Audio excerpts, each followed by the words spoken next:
Exclusive. World premiere.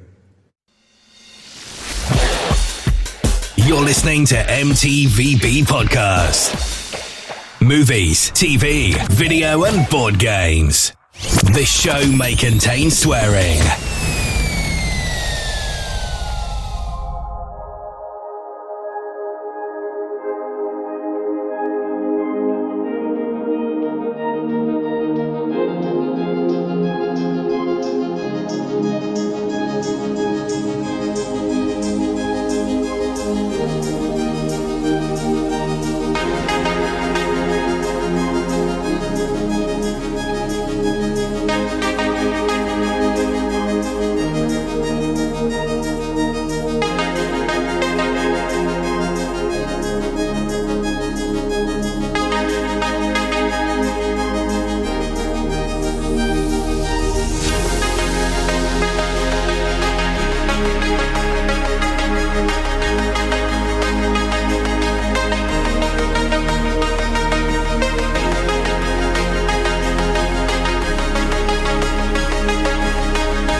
Hello and welcome to a brand new episode and season of the M.T.V.B.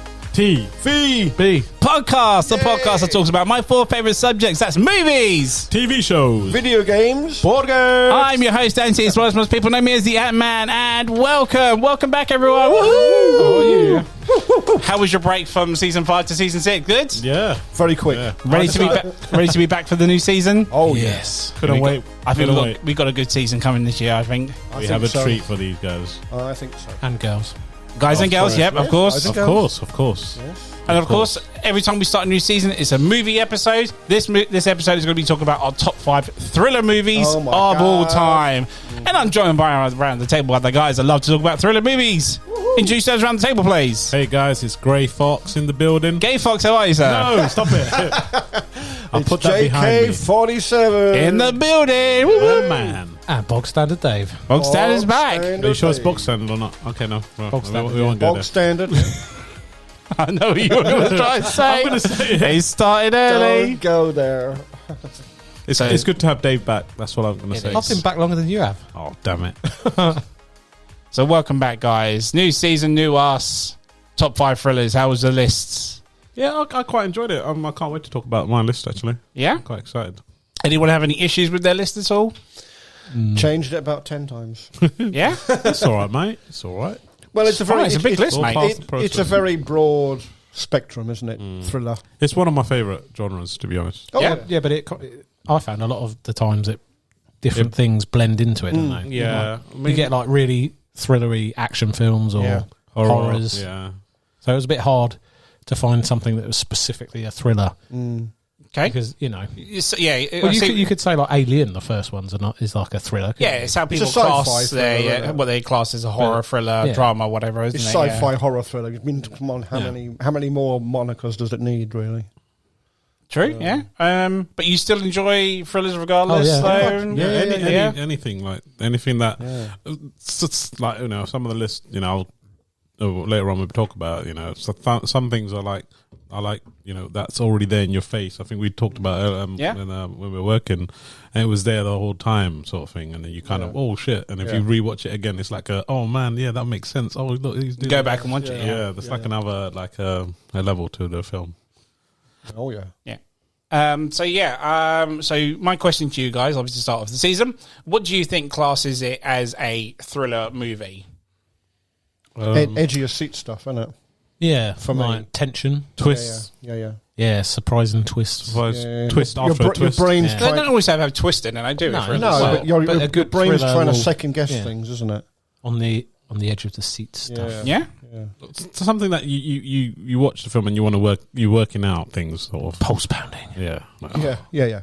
I like those. Something that things, gets you gripped in it to like. You're hooked. Yeah. It's got you hooked. And you're trying to decode it or solve it as you're watching it. That's what I kind of like. Yeah. I guess it's depending on what the movie's about as well, isn't it? Because you could class like a court case thing as a thriller, if you will, couldn't you, sort of thing? Yeah, but then that's tension or drama, isn't There you it? go. Exactly. So tension's another thing to add to the mixture of a good thriller. Yeah. Yeah. Do you prefer it but obviously Dave mentioned it just now, but do you guys prefer it with the twist at the end, or do you not mind it having a twist at the end? I don't mind. I don't mind. No. It doesn't have to, Yeah. but that's an example of. I think for me it needs a little twist at the end, or like, that. Oh, shit. I'm more. Is that I'm more oh for my the God. story. You know, than the twist anything. at the end, Yeah. So. I'm all for the twist. Yeah, The story is the reason why you get in that seat to watch it, really, isn't it? So I think it's a bonus if it's got the twist at the end, doesn't it? Yeah, I mean, obviously, you know, it's more who the actor is, or who produced it, or who directed it, and then of course what the story's about. There's always going to be something that'll hook you into it. Yeah. And if you're really lucky, you'll have all of that in there. So whether there's a twist in the end or not, for me, it doesn't really matter. It's more about the story and the ride through the film. Yeah, I'm obviously having a good twist at the end is quite good, but I'm not fussed whether there's a twist or not. Yeah, same. As long as it, like you said, it gives you that nail bite intention to really enjoy and get through it, or sometimes be like, no, he's not there, he's in there, come on. You know. Some of them are Don't really... die. So would you say twist is a bonus then, or? Oh yeah, exactly. I That's think, what I say. Twist is a good bonus. Because I think some of mine, I think people liked until like, oh crap! Now there's a twist in this. Now this is throwing spanner in the works. It's still pretty good though. Fair enough. Do you prefer, like, when it comes to thrillers, do you like them if they're more? Say if you like them more if they're based on a true story at all? Or do you not bother because it's based on a true story? You know the outcome of it, so it's not as good. Or no, because sometimes It's if you are doing it based on a true story, that can be exciting, and you might not know about it. Yeah. You might know the outcome, I'm not going but to say give examples. 'Cause Yeah, they same. might I've be in got this. one, but it's not on my list. But I don't want to. Yeah, so it uses reference from what's happened. Take like, conspiracy theories or like murderers, real life murderers. Like a detective trying to solve a crime or catch hold of someone. So if we stay away from movies for a little bit, you can get a lot of TV series like true crime dramatisation, things like that would definitely fall under the thriller, absolutely, as opposed to maybe a horror. Yeah. And I think what's good is a lot of people, unless you're a weird psycho killer aficionado, psycho killer. you can be like, oh man, that really happened. Yeah. And It's then got that gives you an element of realism, extra chill or an extra sort of, Especially when it because comes that at a- happened, yeah. and then you realise, damn, that happened. Because it's like we said before. I mean, you might if you get a true story, you like you say, you know the outcome of it, but you may not necessarily know. Well, not necessarily. the ride through it. A lot of people might not know, younger viewers, things, Oh yeah, but what I mean is like if say the film is about a certain serial killer, and obviously you know that he murdered all these people, but it's the ride through the film that can be quite good. So you kind of know the ending, but you know he's going to get caught, and you know he's going to get put in prison. So in a sense, not necessarily, because like I say, if you depends how chat the to a lot story's of told. people, we've chatted at work. I'm going to bring the film up anyway. Sorry if it's on anyone's list, but the Zodiac. Not on my list, but it's not on my list. But So the Zodiac is killer. based on the Zodiac killer, Yeah. which is an intensely thrilling story anyway, in reality. But when you talk to people at work about it, a lot of people are like, He was in it's a Mindhunter, good isn't film. That was really good, and you're like, no, it's based on true events. on true events. And they're like, really?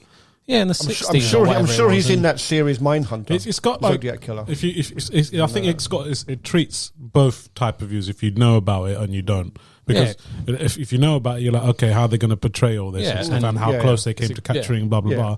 And obviously, I think it's more exciting if you don't know about it and you find out that it's a true story at the end. You're like, oh my god, that's quite. Yeah. Sometimes movies do that. They play the film, and then at the end when the credits roll, it's like, oh, this was based on true events. Shit, really? Yeah, It's like if you explain to people, I'm sorry, we're straying into horror again, but if you explain to people like Texas Chainsaw Massacre, I was literally about to say that as well. A bit of Psycho, things like that are all based on or take inspiration from Buffalo Bill again. All these characters in horror that people will know about.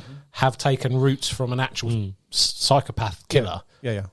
Who dug up bodies from called Ed Gein, or who dug up bodies in America and took them home and made skulls into lampshades and made used their things skin, like that. And then you say to people like that, that's based on a real character, a real guy, and then they go, "Oh no, what, seriously?" Yeah. And that gives that extra little thrill, doesn't it? So nice. What was the original question? So, without spoiling your top fives, if you can you give any examples of what you think people think is a choice between horror and a thriller sort of thing, or why people class thrillers as horrors, if you will? Because I think by nature, a horror film, whether it's a gore fest, sort of a psycho killer one, a suspenseful or a ghostly one, one of the main effects it's conjuring up in you is fear. Yes. Which can be quite closely linked to thrill, because if anyone's ever had someone jump out at them in the dark or startle them, you get that panic reflex of fear, but then afterwards your heart's beating, you're getting almost like good example is a teen slasher. Yeah. That is... But your heart's running, your adrenaline's pumping, stuff like that. You're getting like that thrill almost. So it's kind of similar to horror in that respect. Yeah. If you see what I'm getting at. Me personally, I think if you're speaking on a specific film like teen slasher, I think you can say that's a thriller and a horror. I don't think you can say it's the murder side to it, or the murder mystery side to those sort of films is a thriller, isn't it? Yeah, but the situation itself is horror, isn't it? The way they hunt them down is probably you can say horror, but it's the thrill of it, of being chased. Yeah, Nowadays escaping. two genres mixing, or even sometimes three. So I don't think it's an issue. Like it has to be this. But I think usually the thrill comes from the being either attacked, being hunted, having to escape. So you could say, what was that war film? Not war film with Owen Wilson in. Was it Enemy at the Gates? Not Enemy at the Gates. The other one. He was a sniper trying to evade another sniper for the whole movie. And he ended up on a frozen lake. Was that The Wall? Behind Enemy Lines. Behind Enemy Lines. That's it. So you could class that as a war film, but it's got a lot of thriller to it because it's that cat and mouse. He's trying to escape from the. Do you remember what he said when he was behind Enemy Lines? I can't remember. Wow. Wow. You can take any genre and put and see thriller. So you're saying technically the situation is what makes it the line between horror and thriller? Yeah. I'm saying or action and thriller. It bleeds over because the fear, suspense things all are linked to thriller themes as well. Yeah.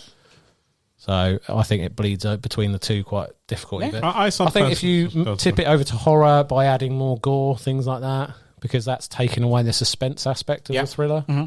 So I would say it but tips still, it more that it way. would still, depending on how the but you've still got it in because you've got the moment where the heroine or whatever is like hiding and that gore's going to come and that's the suspenseful. I always thought, me personally, I think finding out, so just say simple murder mystery and finding out that person who that person that's in, that for me it signifies thriller. But I know what. So we know what his top five is, just murder mysteries. That's probably one that you could pigeonhole into a thriller more easily. They're easily, That's immediately what I think when I think thriller. Yeah, those sort of things. Depends how the story's told.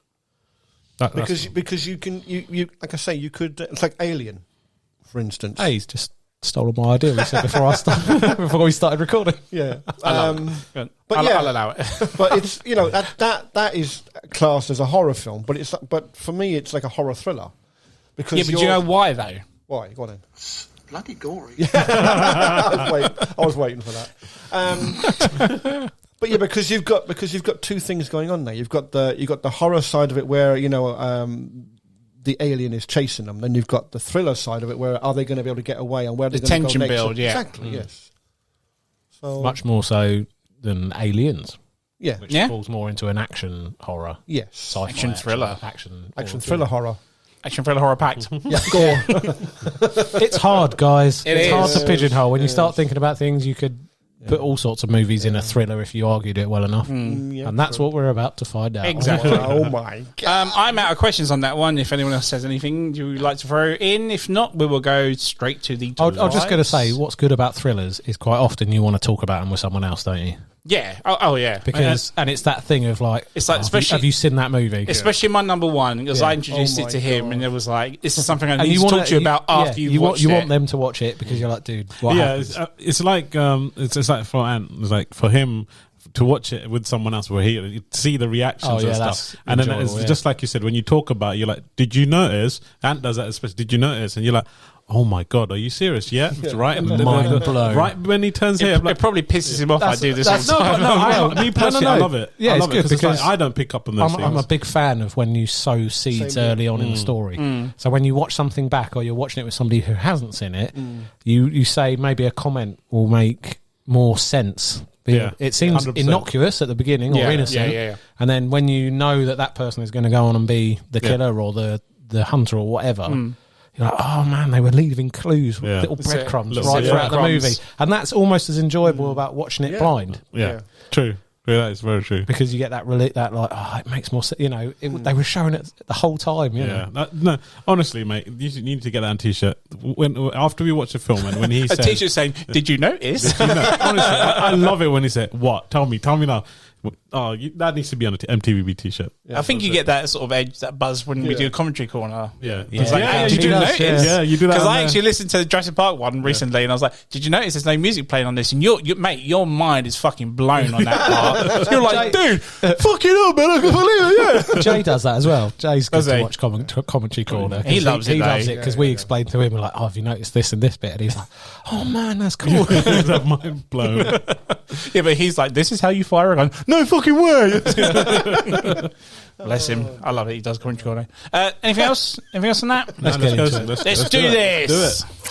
It's time for a top 5. Top 5. The first top 5 of season 6. My goodness. So obviously we know the rules on this one, don't we? No clashes, no anything like that. If it does clash with you, keep it to yourself, and then you get your own 2 cents when it comes round to you. And of course, people, the same rule as applies for everything else we do with top 5s. If we don't mention yours, out of the thousands of thriller movies or TV shows that are out there, apologies, get your own fucking podcast. Number 5. Or just Number 5. So go on. Or just berate Ant about it. Exactly, yeah. Just post that in. All comments are welcome. Just post bad comments All saying, of them stop telling me to get my own podcast.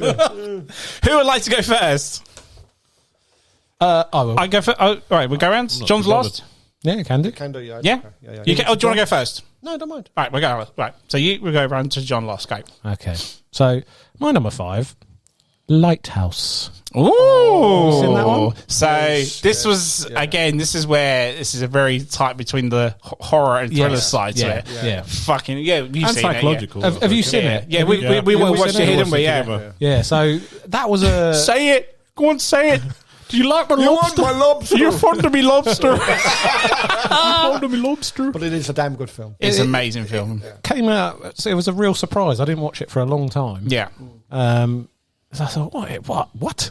Yeah. What is this? And then, you sit down and watch it, and it's just one of those films. It's in black and white. Mm-hmm. So and it's got that shots tone. Like a phone, isn't it? It's portrait. 4x3 portrait or something. I quite like that. Yeah. Very sort of like, almost like artistic-y in places, isn't it? Yeah, absolutely.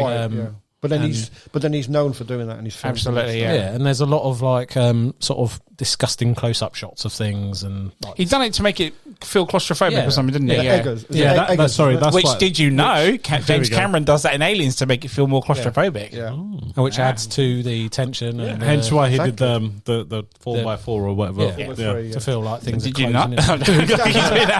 He's good deal. And obviously, it's the story of 2 lighthouse keepers, isn't it? Of course, yeah. Robert Pattinson is the younger one, isn't he? That's right. It's kind of like a damn good role. They go there for so many weeks and then they get taken off. They get rotated. That's it, rotated. Which used to happen because I thought I thought this was going to be based on a true story, which it wasn't. It's completely separate. But there was a case where 3 lighthouse keepers went missing. Yeah, and they go insane. Well, no, they just disappeared. Yeah. Okay. Like the boat that came to take them off and swap out just found no one on the island. Little lighthouse on an island. Jesus. This is diverging a little bit. Mm-hmm. Just no shoes. They'd left all their coats inside. Yeah. Dinner was made or something, and they'd just gone. So if they'd run outside to do something in a storm or something, why would they have left their coats inside? Yeah. If they were murdered or killed each other, where would the bodies be? It's a bizarre mystery. I thought it was going to be based on that, but it wasn't. No. It was something completely separate. and it's their sort of like conflict between the two of them, into madness, wasn't it? And descent into madness. So you've got the older, more experienced lighthouse keeper who's Willem Dafoe. Yeah, and is sort of controlling the younger one, and is not like sort of respecting him, and they're clashing, and it's all about that interpersonal, sort of struggle between the two of them, and they both going slowly, quite spectacularly crazy, and then there's some scenes that are really awkward to watch, aren't there? I love the so well shot though. It's like where he's getting. Oh, I know it's spoilers, but where he's like getting buried. Yeah, that's a piece of acting that's amazing. I remember you mentioned but you going back to is amazing, isn't it? Yeah, I mean some of the imagery on the signs of going insane and stuff. I love how it sticks to the theme of the water, the seaside sort of effect to it, sort of thing. Lots of close-up shots of like seaweed and waves, and a lighthouse is quite a iconic. If you're from the United Kingdom anyway, I don't know what other countries are like, but if you've grown up on the coast like I have, and maybe John or I don't know Ant, you'll have seen the lighthouse, and they're quite dramatic buildings in themselves, right? Okay, and because if you've grown up on the coast, story time with Box Standard Dave. You grow up on the coast, you've Jack and Ori with Dave. You see a lighthouse, and it's imposing, and it's a dramatic structure on a cliff. Windswept because it's the UK, so it's always windy and raining, and you see that distinct shape, and then you hear people used to have to stay in them in storms or go in and you're like, imagine that. Imagine being trapped, being closed in, trapped on a rock somewhere, knowing that your boat isn't going to come for a few months to take you off. Jeez. And then you're stuck in there with some fucking weirdo guy who's saying, you're not going to get paid for this 6 months if you don't do what I say. I watched a program recently, and it was the top 10. It said top 10 lighthouses. Well, no, it was top 10 phallic building shapes. Yeah, it was something like the top 10 scariest lighthouses sort of thing, and 3 of the top 10 are in the UK. Oh, really? Yeah, well, like I say, I mean, they are quite as a kid buildings. when you grow up and someone's my dad or my mum used to be like, when we go on holiday and you say, oh look, there's a lighthouse there, we go for a little walk on the cliffs or something, and say, oh yeah, there's stories of smugglers around here, or there's stories of someone went missing and things like that. And that as a kid just is chilling anyway. So I would say anyone who has grown up has probably heard all the stories of things like that, or the mysteries and the underhand dealing. It's quite a evocative sort of building to set. It's an interesting film for them to watch. So yeah, I say the setting, the acting's fantastic. The way it's shot is quite. It's a 5 out of 5 movie for me. Yeah. I freaking love that but film. It's weird.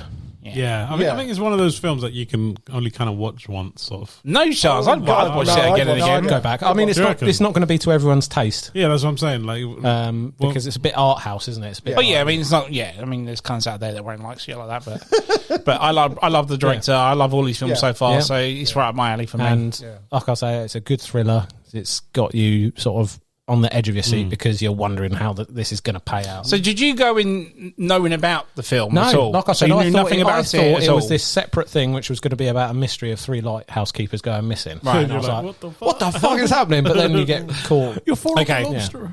Yeah. So it was probably a better experience for you because you didn't know about it. Blind, and it had been out a long time. I only sort of saw it pop up on Netflix or something. I think we were waiting for it to come out or something. Well, no, I'd seen it and thought it's something that you guys might like, but you hadn't seen his first film beforehand, which is The Witch. Yeah. So we did the double, didn't we? We watched The Witch and watched The Lighthouse straight after. Yeah. And then you guys were just cracking yourself up over the lobster and whatnot. No, don't get me wrong, it's a brilliant film. So I think it's one of those. I kind of want to watch it again. Those kind of films, I reckon, it's like you kind of only would watch for once. The second time, I don't think, like I said, like it won't have the same effect as like I said, like a traditional thriller. Like you remember that and all that. That's what I meant. I would watch it again, it's still a brilliant taste, isn't it? I'd watch it again more, not for the story, because obviously having seen it now, I know how it goes. But I would be kind of want to watch it again now to see exactly what else he's put in the film that I didn't spot the first time. Do you know what I mean? Because Have you ever seen it once then? Yeah, I've seen it. Yeah, right, okay. So I'd be interested in watching it again to see exactly how he shot it and stuff, and I would be focusing more on things like that rather than the actual story, because I've already seen it, so I don't need to know. So you go back and look at how it's shot and stuff then. Because it's like there's always something you miss. So there could be something on the windowsill You don't know. It could be the simplest little thing. Just be curtains, though. Not in a lighthouse. No Blocks of light. Yeah. Anything else on that, sir? No, that's my number 5. Good choice. Very good choice. Very good choice. My number 5 is essentially a vengeance film, but I looked it up and it's actually a thriller. We'll let you have I it. think I know We'll this. let you have it. It is a British movie called Dead Man's Shoes. That wasn't what I was thinking of. Anyone? No. You've made me watch it. Yes, right? you have watched it. I think John has watched it as well, but it was a while ago. Not sure. It's the UK, the guy that comes back from the military. Yeah, so basically it's about 2 brothers, one's disabled and his brother works in the military, comes home, finds out his brother's been bullied by a bunch of, let's just call them UK gangsters. They're not, they're fucking retards, but they're proper chavs, but they act like they're gangsters anyway. Turns out he finds out his brother's been bullied by these guys, so he goes on a vengeance spree to basically kick the shit out of them, but actually takes it one further and kills them off one by one instead. Who's in it? Paddy, who's the guy in House of Dragons? Paddy Codsworth, what's his name? What's he called? I don't think I've seen it, but yeah. You have seen it, trust me, you have seen it. It's been a while, it was a while ago. Okay, yeah. Paddy Constantine. Oh, yes, yeah. Yeah, that's his name, I yeah. know who you mean. He, what was I saying? So he kills them off one by one. I'm thinking, right. There is a reason for it. I kind of want to say what it is, but you haven't seen it, so I think it'd be really good if you watch it, or if I let you borrow it, because I've got it if you want to borrow it. But again, it keeps you gripped in, and you think like this is going to go somewhere. Typical British type of thriller. Yeah.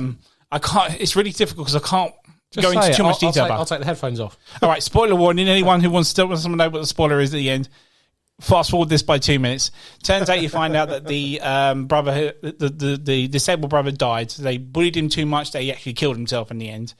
But you see his brother's with him during the film, but you don't realise only his brother sees him as like a ghost or whatnot. Yeah. So when you go back and look at it, did you know that none of them actually acknowledge the other brother when he's in the camera shot? Brilliant. So you can listen. I love the bit where he meets the first guy in the thing, and I swear he threatens him, so scared. Like I can't remember what he says. Yeah, he's like, he's like, you up, no. He says like, because the brother keeps constantly looking at him, doesn't he? Yeah. And he's like, mate, you're right. Do you want something? He goes, what's your problem? He's like, you cunt. Yeah, that's it. And it's quite proper intimidating the way he says it. But he wears one of those army gas masks to really intimidate these bad guys.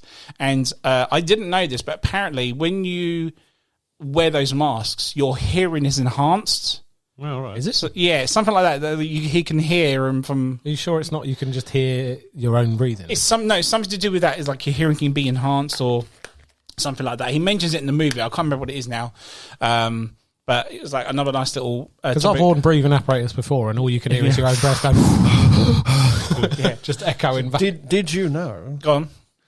He's googled this, guys. I have just to make sure that I have seen it. Make sure it doesn't talk about the ending because he hasn't seen it. No, no. Well, just the director of it. Yeah, was the guy who did This Is England. Yeah, but it is actually based on something that happened in his life. Oh, okay, right, okay. Oh, it's not his brother, but something else. But right. But when you watch it, it's Dave. It's not like your traditional. It's got this sort of camcordery effect. Yeah, I don't know if it's because it's an old film, but I think it suits it though really well. I mean, when you watch it, you can tell it's like a proper independent film. It looks like typical low budget, whatnot. That's not necessarily bad. But it gives it that feeling, that more realistic feeling to gritty. That's the word I'm looking for. Yeah, really good. Absolutely what I'm looking for. But completely forgot about it. But these gangsters are so fucking pitiful. It's like when he goes and takes vengeance on them, it's like, what, these guys really? But then when you find out later what happens, then you'll be like, okay, I kind of see why they've done that now.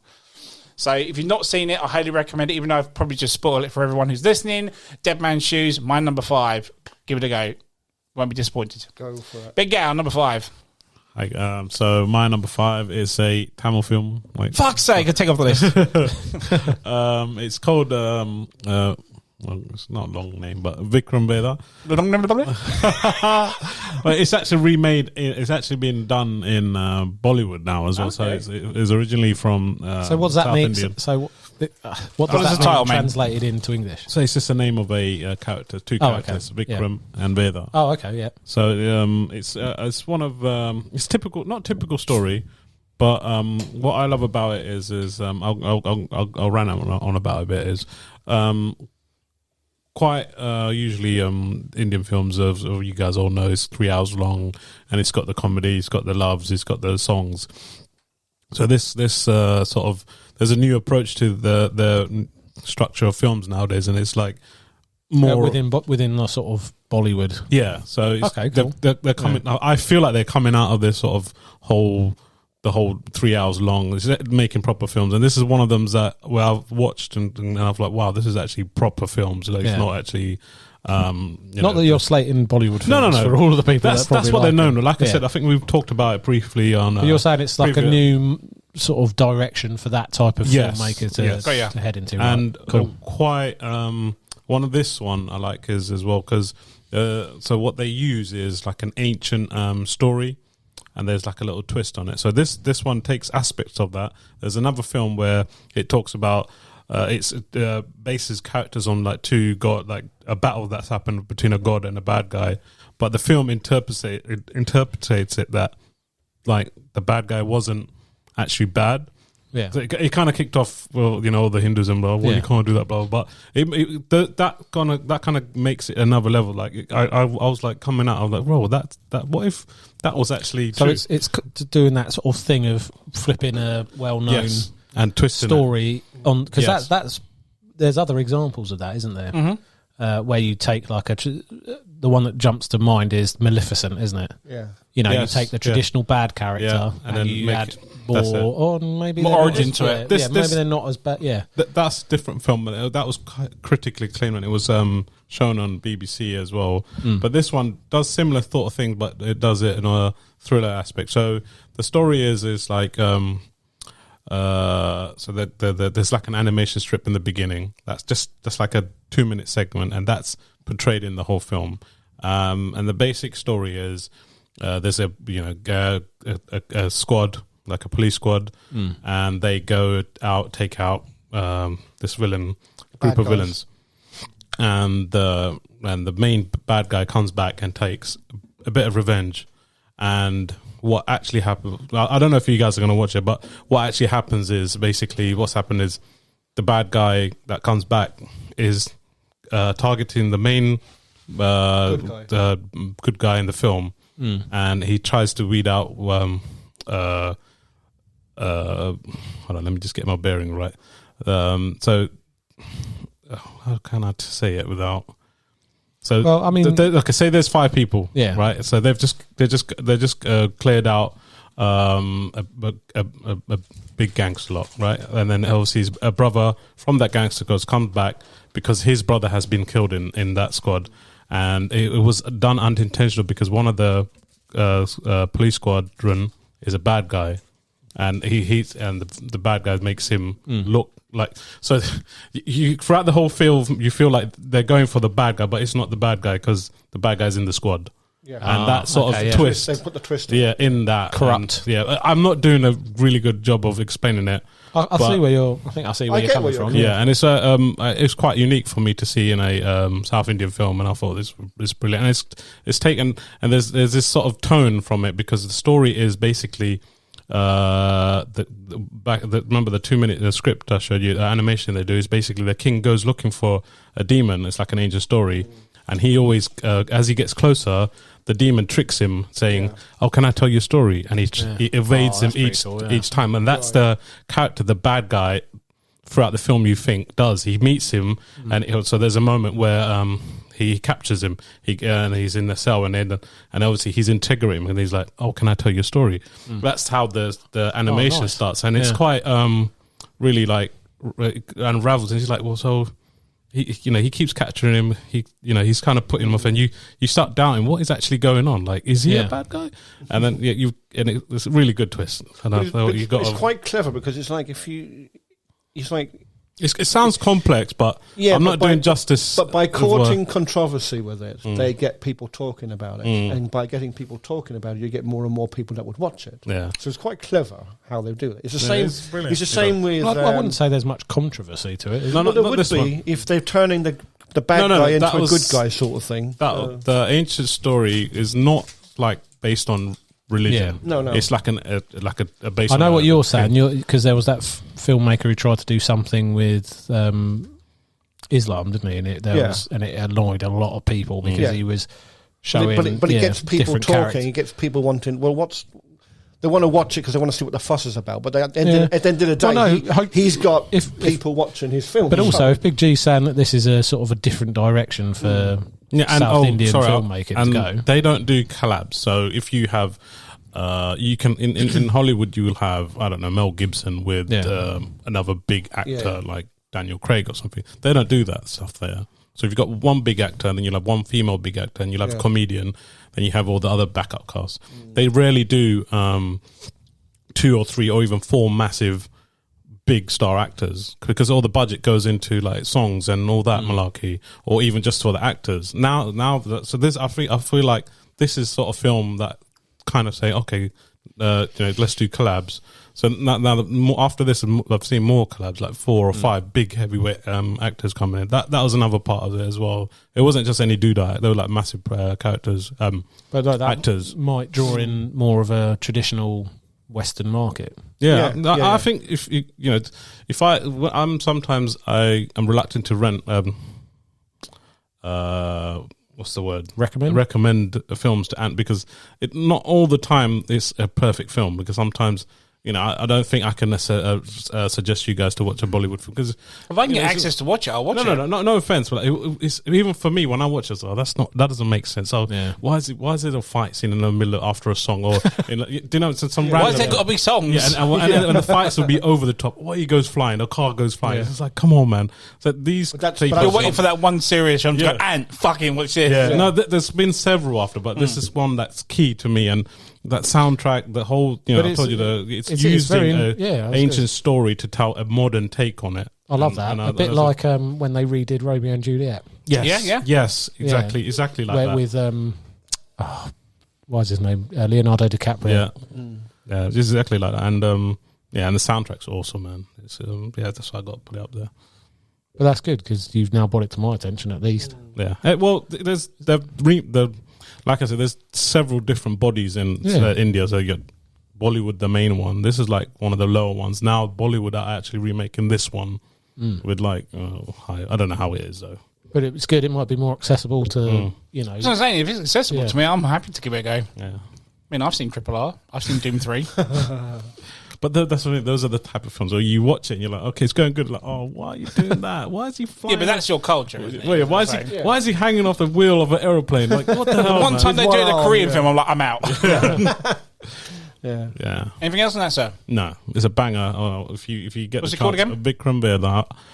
I think there was a time it was on Prime, but I don't think it's still up there. But Vikram Vedha. If it comes up again, let me know. Yeah, we'll do. Nice one, G. John, number 5, sir. Oh, geez, number 5. I changed this a lot of times. Okay. So, my number 5 is Wrath of Man. Like the guy fucking film. Jason Statham film with Guy Ritchie. Yeah. Okay. That's quite recent, right? Yeah, that's on Prime at the moment. Yeah. Yeah. I mean, I was. It's like a thriller heist sort of film, wasn't it? Yeah. When he well, this is the thing. I didn't remember it because it's the movie where Jason Statham shoots Post Malone. Yeah, that's the only thing I remember that movie. Yeah, it's quite a good film. Yeah. It's a good movie though. Yeah, but it's like trying to describe it without kind of giving it away if people haven't seen it. Yeah, that's the thing. Have you not seen it, Dave? Yeah, because there's kind of a twist at the end, isn't there? It's a typical Guy Ritchie twist in the end. Yeah. It's like he's not a chav, he's a gangster. Because there's, like you say, he. Yeah, you can't really. It's something that happens tough, in the beginning, but it gets. That's why I didn't know whether to solve. No, keep it. It's fine. But so just, it's a heist movie. It is a heist movie with a twist in it. Heist thriller movie with a twist. Army of the Dead. So just simple as Jason Statham extracts a bank. And he works there. And obviously, he's doing it like armored cars, security cars. So he knows the patterns. He gets a job. So he goes and gets a job with this armored car. Oh, insider threat. Yeah. And throughout you're working out why is he doing? Who is he? What's actually who is he? happened? Why is he doing it? And then it takes about at least half the film before you start to realise, hang on, there's more to this than what you think. You're kind of thinking like this is going to go somewhere, but not till like the very end. Literally the last half hour or whatever is where it hits you. Honestly, because there's like a part in the movie where I must have just missed that. Cause he drives a car, he gets out in this massive like white tracksuit for some reason, walks over, does something, comes back, and you think to yourself, why was that even in the movie? It's a scene for some reason, and it doesn't get answered to the very end of the movie why it's done that. So, is that new then? Because I was a couple of years. Well, 2 years ago. 2 years. How did I miss that then? I think it came out during COVID. Actually, I think it did. Maybe that's why I missed it. Must have been a beginning of COVID. But it's on Prime. Watch it on Prime. It's on Prime. Yeah. Well, now I know about it. Yeah, good shout, film. dude. That's a good shout. Damn good story. I'll be honest, I've only seen the movie once. I've seen it. I've seen it twice now.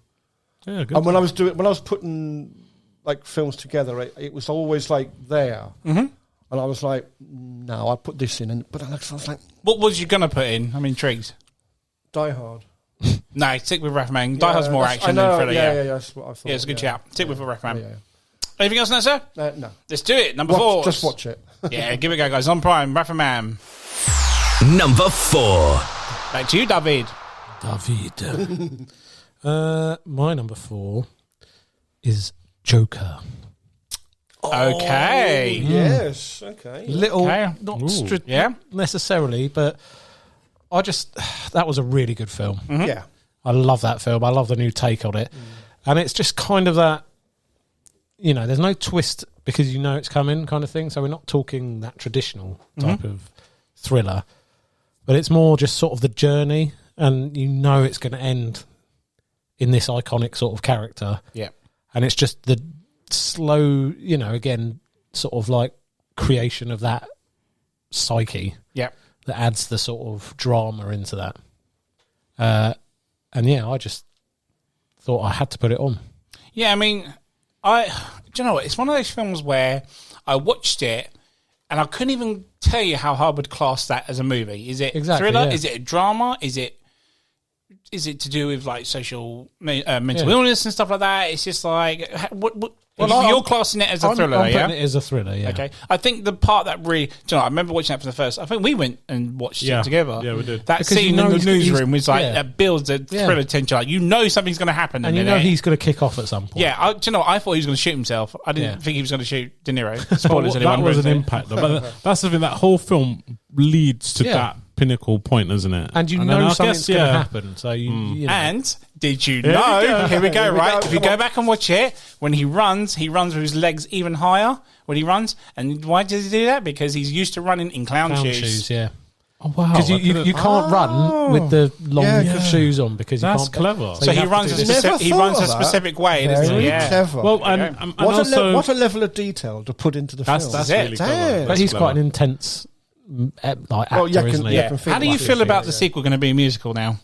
I don't get that. Seriously? I don't get that. Oh, unless they do it. So it's him and Lady Gaga's playing Harley Quinn. I think it's going to be a musical. But if they could do that in a good way. But how? What do you mean? Like, as in, that's their kind of the way they're viewing their mental illness, the craziness. So the whole film's going to be musical or some parts? Well, I don't know. I think it's some parts. But you had it a little bit in Suicide Squad, didn't you? When Harley Quinn starts shooting shit. Yeah, but that's only one segment of the movie. This is like the whole movie. If they sort of I can see what you're saying. That in like that, in that's how they are seeing the world in their insanity. When I first heard, I thought the whole film's going to be like musical, like. We will have to wait and see. But what I'm saying is, if they weave it in well enough, that could be quite a good storytelling mechanism. So it's not necessarily a bad thing.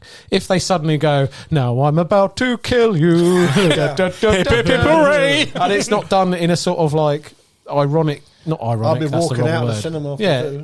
Then when you say musical, that conjures up a certain type of film. I think if they link it into the whole madness, that could be quite a clever thing. So how he's seeing the world, how they're interpreting the world in this sort of almost like joyous thing when they're committing atrocities or whatever. Yeah. I mean, but I remember when we saw it, right? And I don't know if you felt the same way when you watched it, Dave. But when they sort of try and push the storyline to figure out that the Joker is Batman's brother, I kid you not, half the screen walked out because they were like, "No, don't like that. It's fucking shit." Walked out. Obviously, it isn't the case in the movie at the end. So, but did you have any of that sort of feeling when you watched it at all? You're like, oh, don't tell me they're going to do this angle now, are they? Or a little bit, yeah. But I know I was into it enough to like it to watch on. Like it's him becoming the Joker, but he didn't technically become the Joker. It was just a man. Joker is a madman, but the thing is, I personally feel like the movie was a film about mental illness, and they thought, how do we sell this movie? I'll tell you what, let's put the Joker in it. There's one really good scene. I love it. It's on the bus with the kid, and that's there's some amazing. I think is that when he hands him the card? He does the smiley face, doesn't he? And then the mum like, "What are you doing?" sort of thing. Yeah, and he hands him a card saying that I can't control my laughter. Sorry. The aspect of him laughing, and I thought that is very clever in utilizing as a Joker, because it never explains why is he always laughing. It's an illness. I thought those kind of things I thought was brilliant, but at the end of the day, I think as Ant said, it kind of does look like a mental illness. You go back and look at it, because you draw the line as to where is he thinking about this and what is actually happening. And that's what I love about that film as well. It's another thriller aspect of doing that, isn't it? And I'm not taking anything apart from the acting and the whole film. Not at all. Not at all. I mean, if you're talking straight mental illness, then you're going towards drama territories. But would you class this straight as a drama? No. Exactly. What I'm saying is the aspect of the character Joker. I don't think it was technically him becoming the Joker of. When I first heard about it, I thought it was in the same. I mean, I see what Dave's saying, because I sort of see it as a drama bit up until that ending with the talk show scene. Because that's where I thought, okay, this is going into thriller territory now, because my heart was friggin' racing on that part. Like you said, you knew something was going to happen, you just didn't know what. And that's what I was like, nope, I think this is a thriller now. Drama thriller. But this is what I'm saying. You can. It's such a hard category to nail right down. No, I think I was talking about something else. Don't worry. Oh no, I think I was talking about him becoming Joker, but no. I understand. I remember that. But, I mean, it's not. It's a different take on it, isn't it? It's not the specific. I can't remember watch it again now. So many movies were going. I was like, I want to watch it now. I think I've got it in 4K, but shut your mouth. So I very. And did you know? You could apparently the ending. Well, obviously he doesn't, but there's a theory that he actually dies. Where he is in the car, which isn't the case, because there's a sequel. Yeah, I was like, damn it! I couldn't do it. I wanted to do an Ant moment. You'll get there one day. Did you know? One day. Keep trying. But that's what I was saying. I picked it. It's my list. It's a good shout, sir. Exactly. I love it. It's my list, not yours. Fuck you. Exactly, and that's how it should be. That's it. I want it. Damn. My number 4, we're going to go to who I think is the mastermind of thriller movies. If you look at his category, like his early work is all thriller movies, I'm going to go with David Lynch's Seven. Yeah. Oh, crikey. Yes. David Fincher's Seven, sorry, not Lynch's. David Fincher's Seven. Yeah. Nice. I remember this. The reason I picked this, I remember this movie when it came out. This was I was only a child when it came out, but it was such a massive hit for thriller movies when it came out. Again, if you watch the trailer back then, you just look at it as a typical cop drama, sort of catch the killer sort of thing. Yeah. But when you watch the movie and look how dark and how gritty and how so shoddy the how New York is portrayed and how this man does these things to people, it just took thriller to the next level. I think a lot of films came after that, copying that sort of trying to. It's the same. Seven was the one that put it on the map in a way, and then after that it was just like Dave mentioned about TV shows and whatnot. Everyone wanted to try and do it. It is one of those ones where it just everyone kind of knew about this movie. Like you didn't know it had a twist at the end because people kept quiet about it. There was no intent or nothing. So when you watched it the first time, that whole ending, you knew something was coming, but you just didn't know what. Everyone's watched it here, right? Yeah. So, and the fact that apparently there's 3 different versions they filmed of that ending, so they couldn't. Even in '94 when this came out, they didn't want it getting out, and that was back in the days because they've just done that with Happy Valley, haven't they? Exactly, the TV series. Exactly. They filmed like 5 different endings because there was so much interest and they were so worried about it getting leaked. Yeah, because do you remember? That's when, before the internet and before. Do you remember? I don't know if you're a Simpsons fans, but Who Shot Mr. Burns? Yes. Had 206 different endings. Yeah, they did pretty much every character, didn't Just they? every character, that's all it was. Shot Mr. Burns, every character, just to stop it being spoiled. Yeah. But anyway, back to 7. If you want to ever see those alternative endings, it's on the Blu-ray, DVD, whatever you got. You should watch them. Yeah. But yeah, just I think this was Fincher's second film, and it's a masterpiece. And like I said, he's gone from there. So if you go from that, then the next movie he did was The Game, and he did other Panic Room, all these other fantastic thriller films. Yeah. Just, good God, the man knows how to make a good thriller. Even with, he wrote and directed the first couple of seasons of House of Cards. Even though it's about a man trying to get to be a president, it's essentially a thriller, and it's so well done. You know, typical Fincher style, typical camera works. I mean, Fincher even created Mindhunter on Netflix. Yeah. That's his baby as well. No way. Oh, Yeah. yes. I forgot about that. Yeah. That was a good. But you know, so pissed off they cancelled that. My initial reaction when I'm watching that film is when he hands himself in. Obviously, if you know about the 7 deadly sins, because I think by the time he gets caught, he's only done 5, I think. Is it 5? Yeah, because you're just like, what's going on? But I love the fact how everyone is like, every kill is different. Yeah. And obviously nowadays everyone shows it fully. Yeah. Whereas in 7, it's already done. It's already done, but you see it, but you don't see it. It's very much like how Ridley Scott shoots. It's almost how like he makes violence. Like, you see it for a quick shot, and then that's it. You don't see it anymore after that. Your brain fills in. Plays on your mind, makes you more imaginative to the scene and whatnot. That kind of plays us, like I said, like it makes you want to solve it. So when the detectives go on the scene, you feel like you're there. Absolutely. Like, trying to solve it. Morgan Freeman and Brad Pitt, both stellar performances. How none of these two guys were Academy Award nominated. I mean, even Morgan Freeman alone doesn't do an awful lot, but his acting in that is fucking better than Shawshank. And anyone come at me at that. You know, he's brilliant in that movie. He's awesome. And I've always wanted a sequel to this, because I always wanted to know what happened to Brad Pitt's character. And did he go nuts, or did he come back on the scene to whatnot? It's just, oh my God, it's such a good revenge. And the thing, and the thing is that even though I know what's going to happen, I still get tense about it. I still bite my nails about it. And I watched it quite recently. I just loved, like, you know, the reveal of the gluttony one. I just think that is so messed up. Exactly, like, right. The way he explains, he fed him till his gut. I'd like to watch like, that what again. the fuck? I haven't seen that. But one of the best. I had to go on the top 5. I'm It sorry was if it's gonna on go the on list. mine. I think it's what Thriller's made for. That film's made for Thriller. You said it was going to go on yours. It was going to go on mine, but it's been so long since I watched it. I think I was about 14. And you've really? Yeah, I just thought. And you've mentioned a film I wanted to put on my list as well, and I didn't. And I'm beginning to think I should have done that. What? Not sure. You can mention it later if it's not on your list. Oh, gotcha. Or swap on it now if you want. It's up to you. But yeah, who hasn't seen 7? You're a fucking retard. Watch the movie. It's a classic. What was it, in the 90s or something? 94 it came out. Yeah, I was going to say, it's quite a while back. Yep. G. Over to you, sir. Number 4. 30 years. Oh, my God. But he is next year, yeah. My number 4 is... Don't you feel old now? I fucking do, I don't know how old. I think maybe a couple of years, maybe 4 or 5. I can't remember. It's Prisoners.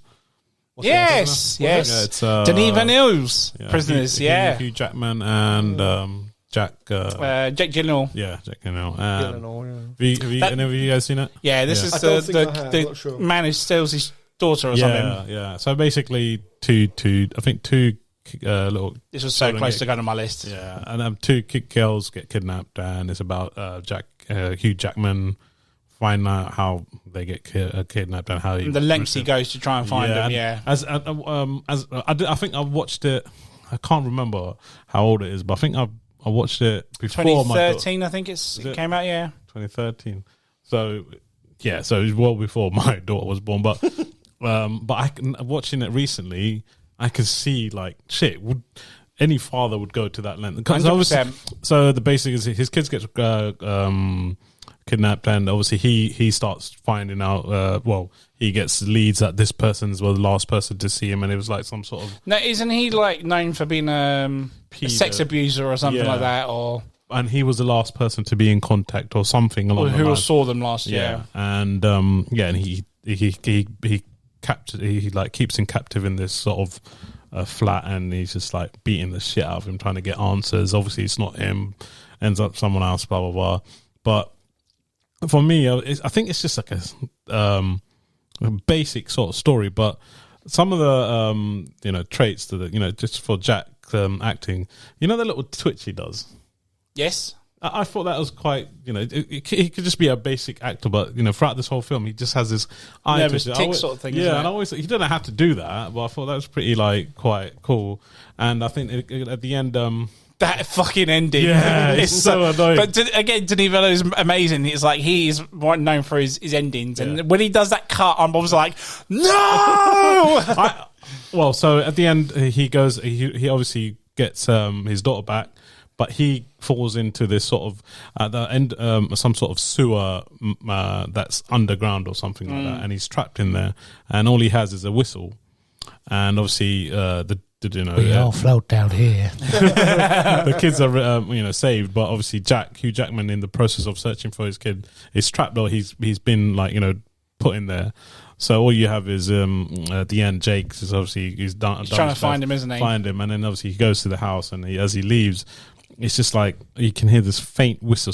Obviously he's underground. Yeah. Oh, he is, and he's just like, look, and he turns and looks at the camera and then cut. I was like, no. There's 2 times he listens to it, and then the third time he just I feel like it's like, shit, what is that? I'm going to go investigate, sort of thing. So that's what I'm taking it as. But obviously you guys will be like, nah, he's fucked. No, but that's a good why did you say that about me? I just think that. I'm just saying it because you're a natural pessimist. Fucking hell. And she is an optimist. Because it does it. There's 3 times. The third time when he looks back, he's got that little look in his eyes. Yeah, I'm going to go fucking check it out. But does he though? You don't know. I'm taking it out because he's a father. But that's what I love about that ending. That's again, you interpret your own way of it. She's just typical imagining Christopher himself. Nolan, isn't it? It's like, and the journey to finding out who the person is the culprit as well is quite thrilling as well. Now I'm just imagining you because you said now you've got a daughter. You're putting yourself in that position. So would the movie affect you as much if you didn't have kids? I think that's one of the reasons I'll put it in. I think I'll go to that lens. But if you didn't have kids, is what I'm saying, would it affect you much? No. G just wants to get ever since I've become a father, anything to relate with kids, I can't do. Yeah. I cannot do now. And partly one of the reasons I put this in... Is that why you can't play Last of Us? That's another episode. But I think if that was me... And I know if that was the person who did it, I think I'll go to that length. Me personally, I think everyone as a father would do that. Nice. That's it. Yeah. Okay. On that note. Yeah. John, number 4. I've just had to change mine. Yeah, do it. It's fine. My number was it 4? 4. Number 4. Was it number 4? Yeah, yes. We're on 4. Yeah. Is a film you've mentioned it, not as part of your thingy. Okay, but go on. It's The Game. Yes. What was it gonna be? No Country for Old Men. Okay, yeah. Take the game. Take game's better. Yeah. Game's 100% better. Oh god, yeah. But I forgot. Did you watch that with us? Yes, you did. Yeah. But this is the thing, I've forgotten about it. I had other. David Fincher again, baby. Again, and when you mentioned it, I thought no. So that's why I've had to put it in. It's such a damn good film. Yeah, but explain why. What do you remember? Why? Why? That film to me defines the thriller. Yep. Because the situation it puts him in. Oh my god, yeah. Because basically, Michael Douglas, he's a businessman, very rich businessman, and he goes to lunch with his younger brother, and it's his 48th birthday. Mm-hmm. If I remember rightly. That's right, yeah.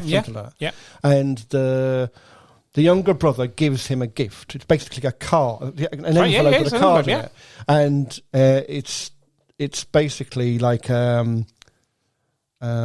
survival... It's a number to ring up, isn't it? And to be part of this thing. Company called CRS or something, and he has to ring them up. And so he goes. No, I'm not into all this sort of thing. I'm too busy. I'm a busy man. I can't be bothered. And so I think a couple of days go by, and eventually it kind of like gets the better of him, and he goes down, and he has to. Do you remember he goes in his house and that dummy's there waiting for him? Yeah, he goes in, and I think he has to fill these forms and things out, and he hasn't got the patience for it. So he gets up and he leaves, and apparently he gets told that his application was rejected, which then pissed him off because he's like, hang on a minute, I've got all this money and they're rejecting me. So you're kind of thinking, well, so what was this? What actually was this going on there? Yeah. And I just love all these little things. All these little things happen to him, and he doesn't know if it's this company that are doing it or if it's someone else. Yeah, but that puts you in as the audience throughout the whole film. Yeah, that's is this happening or is this the game now? Because one minute you're him thinking, hang on a minute, it's got to be this company because he said it was like this survival thingy. So it's obviously them winding me up, you know. Because every time it gets a another thing. It gets more extreme, doesn't it? Surely they can't be doing this, and it can be like, surely they can't be doing. Toward the end of it, it's like, oh my god. Anyway, if you haven't seen it, guys, it's fantastic. It's a fantastic. It's his most underrated film ever. I was going to say, no one talks about it. No, that's what I'm saying. Everyone talks about every other film of his, but this one gets underrated. Yeah, I didn't know about it. He told me. The minute Ant mentioned, I went, damn it. I'm glad you swapped your mate because it's a better pick. Yeah. In my opinion, anyway. Yeah. But No Country for Old Men's a good thriller as well. Yes, but this is way better. I swear I had the game in another list. I can't remember for what. Probably for twists. We did movie twist episodes. Oh yes, massive twist. But again, brilliant Fincher twist again at the end. Yeah. He should have carried on doing. Seen it? No. Oh. Yeah, don't tell him. But he should have carried on that with his films, like M. Night Shyamalan. Just keep doing twists again because he can do it. He can pull it off every time. But hey, fantastic pick, mate. Shyamalan. Brilliant pick. 1 to 3 now, aren't we? Yes. Number 3. Yes. Number 3. David, back to you, sir. Davidoff. Yes. My number 3. We've mentioned it before. Parasite. Ooh, nice, very good pick. So I'm not going to go into too much detail. I'm sure I've talked about it before. So close to going. The black and white version, or the no, I'm joking. Well, I want to see the black and white version. Actually. Like I say, it's a story, and it's seems mundane at the beginning. Mm-hmm. And you know why this? It's because Gokul sent that picture. I thought that was the case. Yeah, Gokul's not here. Sent a picture. Just said, "Where's this, guys?" Yeah. And then I was like, "That looks like the weird toilet from Parasite in the little apartment thing, isn't it? Oh yeah, I'm going to put that in my list. And then I was like, and I immediately put back Parasite. And then he's just didn't respond for over 24 hours. No, he hasn't. He has now. He summed it up. Oh, he has, has he? Right, and I was like, damn you. But it did remind me. That's a good pick, though. It reminded me of this film. And I was like, oh, God, put it on. Yeah. It's the thrillery aspect, I think, comes from it. It's because it's a build-up. Yeah. And it's a slow build-up. And you've got the class divide. You've got the wealth gap. So you've got one family is insinuating themselves into the lives of this richer family, aren't they? Mm-hmm. So they're slowly working away to get all their people in place. Don't forget this nice bit of comedy in there as well. I should say, it's very comedic at the beginning, isn't it? Yeah. And they're working their way and they ingrain themselves within this richer family. All the separate people doing separate roles from the same family. You know, chauffeur, teacher, things like that. All getting set up in their housekeeper and things like that. And then you're like, oh, this might, you know. It's good. At that stage, you still don't know where it's going to go. You actually start rooting for the family. Yeah. Because, you know, they've been dealt the especially the daddy smells like cabbage. Yeah. And he's getting I think that's what pushed him up the edge, you know that. And then it all goes to shit, doesn't it? Yeah. As in, can we just, before we go to the serious part, can we just talk about that scene where he drops dead on the floor so he doesn't see him in the dark? Do you remember that? That cracks me up every time. Is that when they're humping on the sofa? Yeah, and then the light goes past and he just stops like he's planking on the floor. Sorry, David, don't be carry on. You throw me off my... But no, literally after that, it goes... Yeah. The genre steps straight into thriller after that. Because they're on... They've got this lie that they're trying to keep going, and you can't sustain a lie like that in forever. Something's going to trip you up. Something's going to happen. Something's going to trip you up. So that's where you, as the audience, are sort of, you know, following that along, and you know, how long is this going to last? Can they keep it up? And then they don't. Something happens. When did it come out? Was it 2020? Oh, 2020. Yeah. So, yeah, still quite new. So some people might not have seen it. And it's a South Korean film. So might not have been on some people's radars because of that reason. If they don't like foreign films, things like that. But they should watch it because, yeah, it's a fantastic film. Didn't it win some? Was it? Won an Oscar, Best Picture. Oscar, Best Picture. And even the director said that, you know, you shouldn't not watch movies because of subtitles. Yeah. He should have his Oscar-winning speech. He specifically said you're missing out. Yeah. And it's a you know, and it all goes at the end. It all goes full thriller.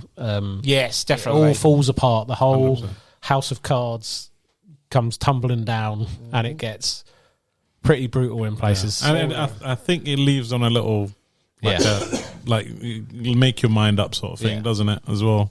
And like I said, I'm sure I've bought it. I think I've had it on one of my best of 2020 maybe. Or something. I think it was. I have spoken about it before, but now we're narrowing it down to thriller.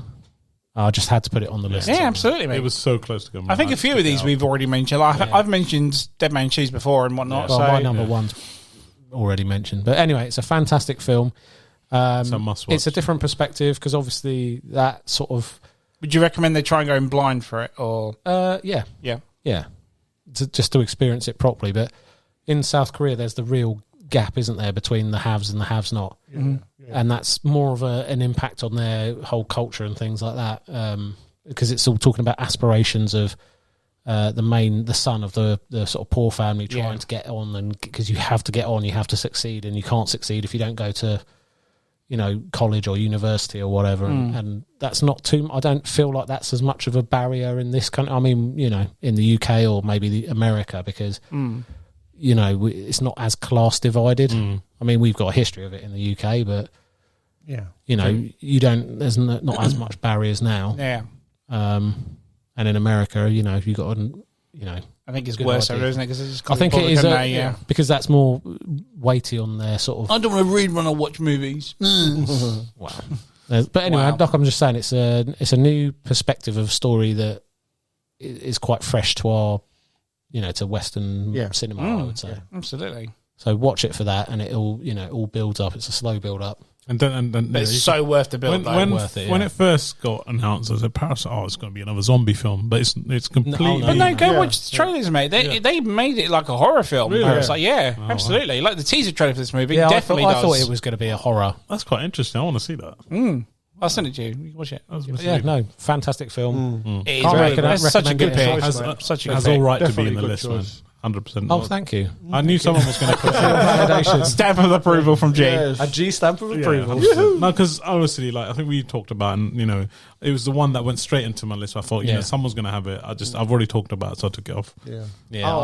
I just wanted to put it back in. I'm so glad you did. My list. My rules. Anything else on that? No. Okay, so my number 3, David mentioned it earlier on. Did I? Sorry. And we're going to go with David Fincher yet again with Zodiac. Oh, yeah, sorry. Nice. Zodiac. I was going to swap between Seven and Zodiac, but I fucking love Zodiac. Yeah. Why do I like Zodiac? Because if you watch it, nothing happens. But it keeps you watching. Yeah. It's literally about, again, if you don't know the story about the San Francisco Zodiac Killer, where have you been? Because it's quite iconic in the histories of the true life. But it's based on that, isn't it? So, for long story short, he was never caught. Yeah, or he or she, but we still don't know at the end of the day. But it was it's a bit of a Jack the Ripper. Yes, definitely. Like for San Francisco Jack the Ripper. There's different theories, but so you've got Mark Ruffalo's character. He is the copper.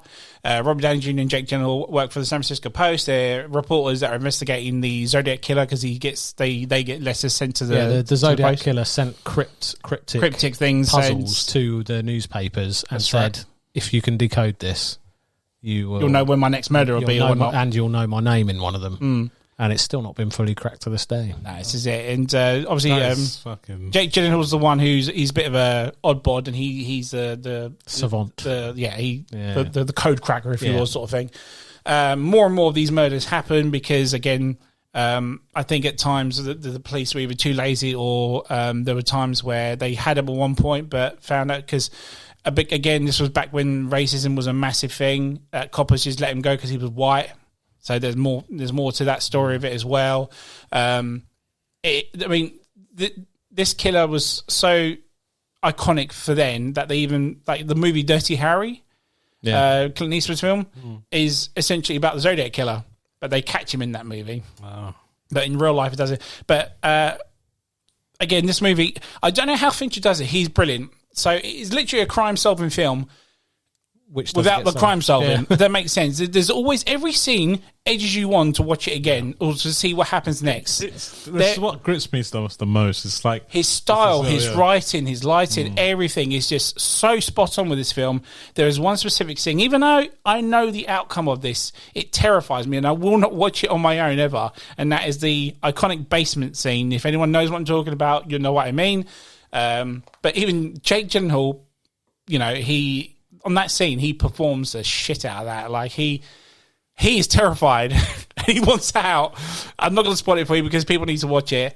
But I just cannot deny it's one of those films where I just, I think at the end he sort of figures out who the Zodiac Killer is. But again, it's been years since he was around. So when they figure out who it actually was in the end, it's kind of like too little, too late sort of situation.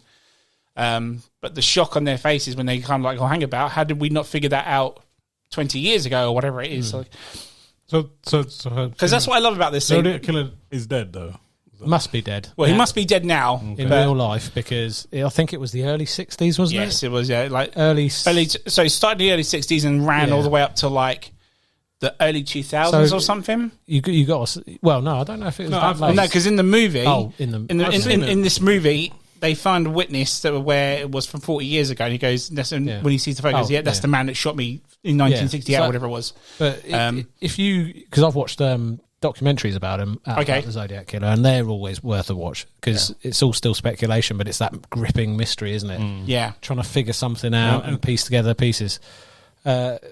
Because it's still not been. It is effectively a Jack the Ripper of America. Absolutely, It's what we were talking about before. Like it's it's a true story, but it's about when you watch it, you're like how close they came, or what sort of things he gave up. I mean, those are the things that grip you in a true sort of. And what pisses you off for that for movie is that in a scene they figure out one thing, it's like, oh, this is big evidence to take the guy down, whatever it is.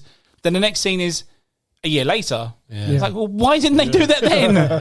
And then it all comes into the politics of their justice system and everything that stops them from doing that. And then when they find out yet again, like the next scene, 4 years later, it's like, this guy could have killed a shit ton of people by now and you still haven't found him. It's infuriating, but it's brilliant. I can't get over the fact that it's still not been, the codes haven't been broken for them. Some people, I think they've cracked some of them, like an earlier one, but there's the one that he says, this reveals who I am. They've only cracked like the first half of it. Really? Yeah, because it changes. And you think, how, in this day and age, with supercomputers, we're almost on the verge of like quantum computers and things like that can code break. Surely they can now, surely. Well, no, not yet. This is what I'm saying. All codes have a key, and you need to know the key to open the code. The problem is, it could be, if it's something specific made up to this killer, then... It's obviously something that he... Yeah, but he could take certain things from other things, he could take mix, it could be a book. One of the oldest code things is, say we take the Bible, the exact same version of the Bible, and then I flick through a page until I find the word I want. Yeah. So I put the code as page, I won't say page, but it'll be like 256. Third row down, fifth word. So 256, third 5. And unless you've got that, that the book is that code. Yeah. Because it's not going to be the same. Those numbers could be the next time I want to find I just find another page. So it's, you can't... It's mind blowing. Code breaking. That's why that film is so good, isn't it? Because they're trying to break that code, and it's just. And you just want them to. And the next part, just come on, just arrest someone, do something. And the stakes are high because somebody's going to get shot in the face in a car while they're trying to bake out. This is it. It's infuriating, but it's such a great movie. It was very close to be my when I started doing this, my number 1s and 2s, whatnot. But then obviously I found a couple others to replace it. I freaking love Zodiac. I think it's one of Fincher's best. Had to go on the list. 100%. I'm so glad you put it because it's on my honourable mention. I was like when Dave's like, "Well, you should be Zodiac." Like, shut up! Sorry, dude. No, that's all right. No, you didn't know. G, number 3, sir. I'm just double checking. I believe. Right, John, number 3, sir. He's going to go. Sorry. God, it's almost like it's his first time, isn't it? It's already been taken. It's 7. Okay. You want to say anything about it? Just a fantastic film. Hang on. I liked it. A bit easy. No, like I said, I gory. It is. Yeah, I know. Yeah. I honestly thought, like, Fuck's sake, Dave. How's that me? Who John's teed you up for that one. Bloody gory. He likes it too. Yeah, I like it. So, like I said earlier, I think when he gets caught, and if you put me off now, So gone. anymore? Right, go on. Liberties, isn't it? Liberties, isn't it? It's, So seven it's just going. like everything you said. You need to tape him doing I that. think it's one of David Fincher's masterpiece. But It is. You think it's his best? yeah, I think so. Okay. I think so. Even though the game is Oh, I don't know. I'd say you underrated, talk but about the game more than Seven. It's a long But I time think- you. this is more my thing, like detective, like Yeah, like I said, okay. like every scene they show, like you're like shit, maybe I can solve it as well. Maybe there's something in there, something. But like I said, the one thing that when I watch it and when I first watch it, I just remember him handing himself in. I was like, something's not right. Obviously, you pick up on it as well, but if you know the 7 deadly sins because you've already, you're like, no, what's going on? There's 1 or 2 more missing. Like, something's up, and that was always like shit. Got me always going, and even the end as well, where you're like, is he going to do it and or not? But it's a damn masterpiece. Have you ever seen the YouTube video, which is the ending to Seven, but it's with puppets?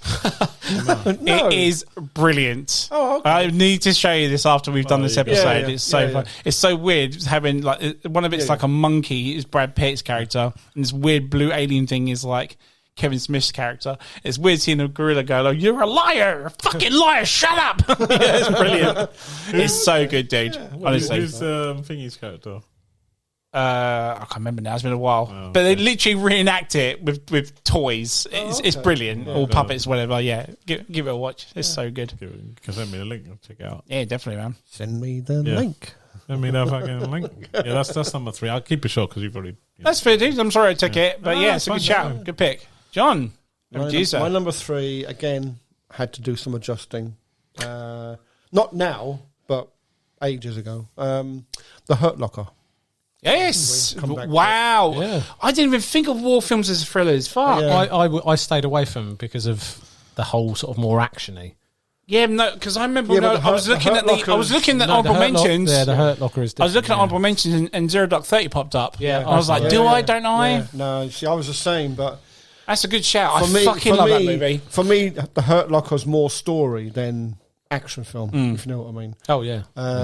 It is though. There's only like a couple Oh, there's action yeah. parts in it that are. I mean, they're, But you can't they're- get more tense than trying to fucking defuse a bomb. Yes, Yeah. exactly. Yeah, yeah, exactly. Yeah, I mean, obviously, it's set in the Iraq War, American soldiers, blah blah blah. It's a bomb disposal team.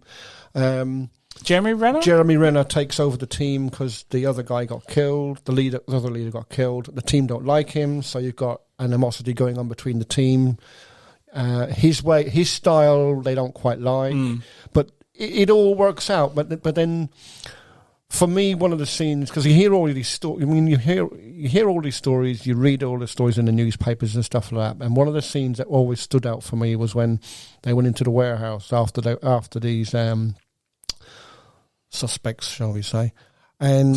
Nice. Yeah, and beforehand, where the Americans had their base, there were these guys that used to hang around outside, and they used to like sell them like dodgy videos and stuff like T-shirts and stuff like that to the soldiers. And one of the guys, apparently, he named him Beckham or something. Okay. He used to sell him. Yes, tapes. that's right. The young kids. Yes, that's the young it. kids. Yeah, the little So kid. later on in the film, when they're chasing these guys, they're trying to hunt them down, and basically a bomb maker.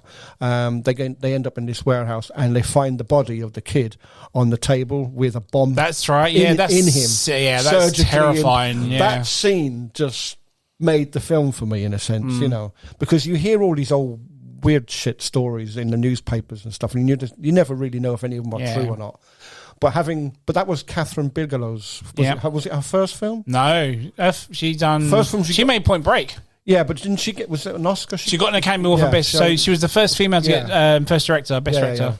But such a good film. Really Do you know what? I remember there's a scene where he diffuses a bomb and there's like a line. Oh, the he wires. pulls it up and they're all around him. Like, dude, I shat my pants on yeah. that part. I'd be like, 10 or 15 wires, and he thought, the hell? And as he started pulling them, they're getting longer and longer, and then the camera pans out, and you begin to realise that he's surrounded by about 15 fucking bombs. He's so good in that film. I really need to watch that again. It's been a while since I watched that. I need to watch that. Yeah. It's been such a long time. What's like a... There's it? No. You've never seen it? No. Dude, your wife's in it. Yeah. My wife. Yeah. Oh, Jesus. No, honestly. No, I'm joking, dude. That's not Trust fair. me. I can't say that about your missus. If you're not going to trust my recommendation, trust that. Yeah, no, go with John's, mate. That's a damn good pick. Damn good film. Okay, I'll put it. Moving on, save for commentary corner. Yes. Yeah. Oh, that'd be good. Anything else on that, sir? No. Good, damn good pick. Anyone, if you haven't watched it, go watch it, guys. It's a very good film. Tension up the ass. Oh, yeah. Number twos. Number 2. Back to bog standard. Bog standard div. Davidoff. Div. My number 2. I love the way you nod. My number 2.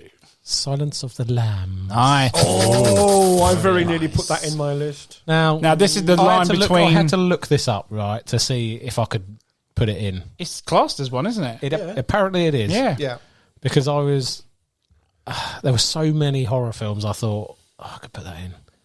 Or psychological horrors and things like that. It's weird because the movie is a thriller, but Hannibal Lecter is known as a horror iconic he is, character. But it's like a it's like a murder mystery. Absolutely, almost, yes, absolutely. And it is a cinema classic. Yes. It's a fantastic film, fantastic story. Jodie Foster's amazing. Yeah, and both of them are. Well, both of them are. Yeah, and they never met. Apart from 2 scenes.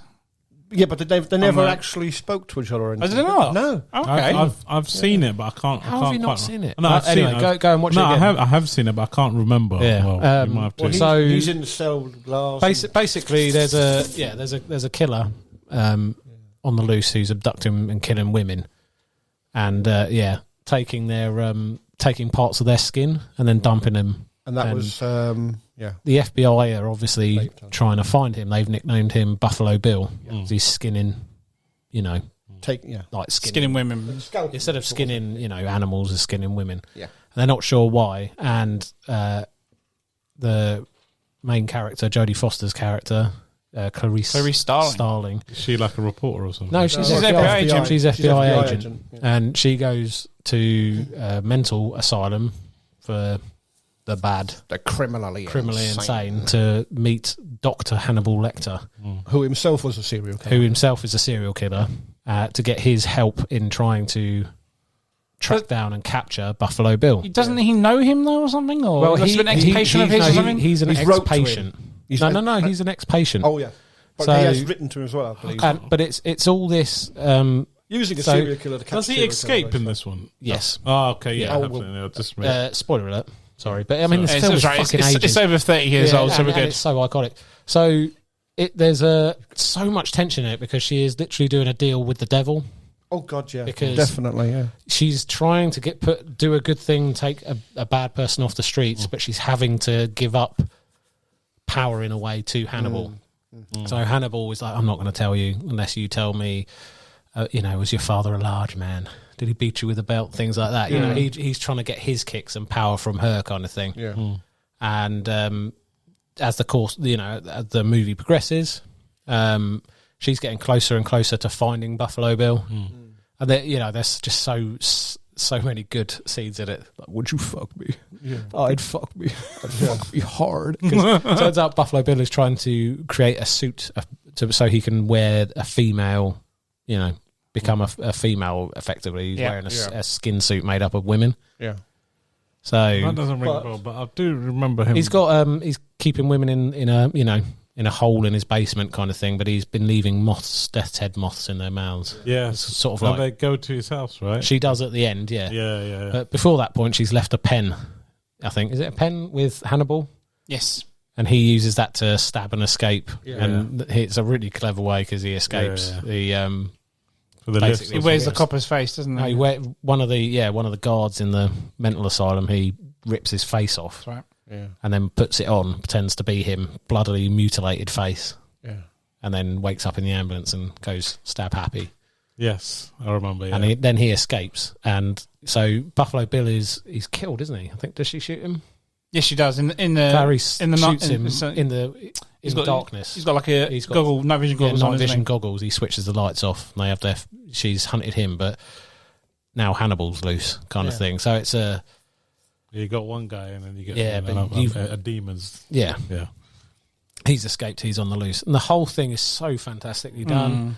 The story is an iconic movie, absolutely, and the character of Hannibal is a fantastic character that's obviously spawned other movies. The thing is, I like all of the films. Yeah, I absolutely. There's not one I do and not like. What order were you meant to watch it in? If you want to go chronologically, isn't it Red Dragon? Red Dragon first. Yeah. Well, actually, Hannibal Rising, then Red Dragon, I think. Yep, then Silence. When he's free. Red Dragon is good. And then Silence of the Lambs, and then Hannibal, yeah. Series, yeah. So but it's the 3 films. No, it's 4 now. 4. Yeah, but you've also got the TV series Hannibal, which I've said before on this. It's fantastic, it's amazing. Yeah. Again, it's such an iconic Matt character. Mikkelsen as Hannibal Lecter. He's so best good. casting ever. Yeah, so good. Yeah. But it's a fantastic story. There's tension so far through. The stakes are really high. Yeah. You've got like this horrible, like I said, deal with the devil sort of aspect because she has to go to him for help because they suspect he's an ex-patient of Hannibal's and he treated him. Otherwise.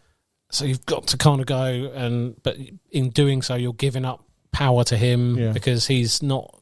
He won't any cooperate section unless of control. He wants something. If he gets something from you, that's he's bested you in a way, sort of thing. Even if it is just information or to make you feel awkward, kind of thing. So it's a very tense character. The story structure is really good, and good books. Silence of the Lambs. It's an amazing pick, mate. I read the books. So, the only one I read was Hannibal, and Hannibal Rising was the only ones I read. I never read Hannibal Rising, but I read Silence of the Lambs and Red Dragon. I quite rate the prequel of Hannibal Rising. It's not too bad, to be honest. It's very faithful to the book. Very faithful to the book compared to the other 3. But did you know, Dave? Here we go. That in 1987 there was a movie called Manhunter with the original Hannibal Lecter in it, played by. I didn't know this. Remember his name? No. Played by Brian Cox. That's him. Yeah. Really? Yeah. The original Hannibal Lecter. Yeah. And he did a brilliant performance in that. That's a I was good film. very surprised they never carried on with him, to be honest. A good film, yeah. But you could argue it's a bit of a horror, but I looked it up. No, I see. I think It has got a horror element I to mentioned it. this on the season 1 horror episode for Halloween before we did our part 2, and I said to the guys on there, "Do you class it as that?" And I always thought just the character was horrific, but the story I always saw the film as, like you said, it is a cop thriller drama or however you want to put it. But other people, because of what happens, the violence in that film, consider it as a horror film. But hey, some people do, some people don't. It's on my list. There you go. It's a thriller. Exactly. I take it as a thriller. I take it as a thriller. Yeah. And if you haven't watched it, or if you've forgotten, go back and watch it. Yeah. I have. I've watched it. No, I just couldn't remember. Go back and refresh. Have you seen Red Dragon? I might watch them all in chronological order. I got the box set if you want to do. Have you? Absolutely. There you go. It's done. Right. Anything else? Nope. My number 2. We're finally going to go to the Korean side of things. There we go. Here we go. What do you think it is? Parasite? I said Parasite. That's Korean. Mother. No, it's not Mother. Huh? No. Train to Busan, no. Peninsula? No, it doesn't like Peninsula. Really? Huh? That's horror, though. No, it's not. It's not a thriller. It's a horror. Hang on. Let me think. I'll give you one more chance each. Is it about a woman? No. Okay. I don't know. No? Memories of Murder. Oh, no. Oh, god damn, yes. Oh, for fuck's sake. Have I seen it? I don't know if I've seen I it. don't think you have, I but don't think I have. it's from the director of Parasite. It's one of his earlier films. The Bong Rings Bong Play Joon-ho. Out. Yes. And Bong it is always, this movie will always be in my top 5 Korean movies ever. This is a fantastic thriller. Very close to my number 1, but when I talk about my number 1, you'll know why I picked number 1. This was essentially my number 1, and it is a fantastic film. It's literally about 2 coppers that are in a Korean province in 1986 where they keep finding dead bodies of young girls that have been raped and murdered. throughout the whole course of the movie. Again, it's trying to find the killer, the tension build of it. They capture a guy at one point, they question him, he ends up dying, so it's obviously not him, but they still have a guilty conscience that they think it still might be him, and he killed himself to get away with it. But then it's all about the ending. Now, I'm going to try and do this without spoilers because, again, you need to watch this.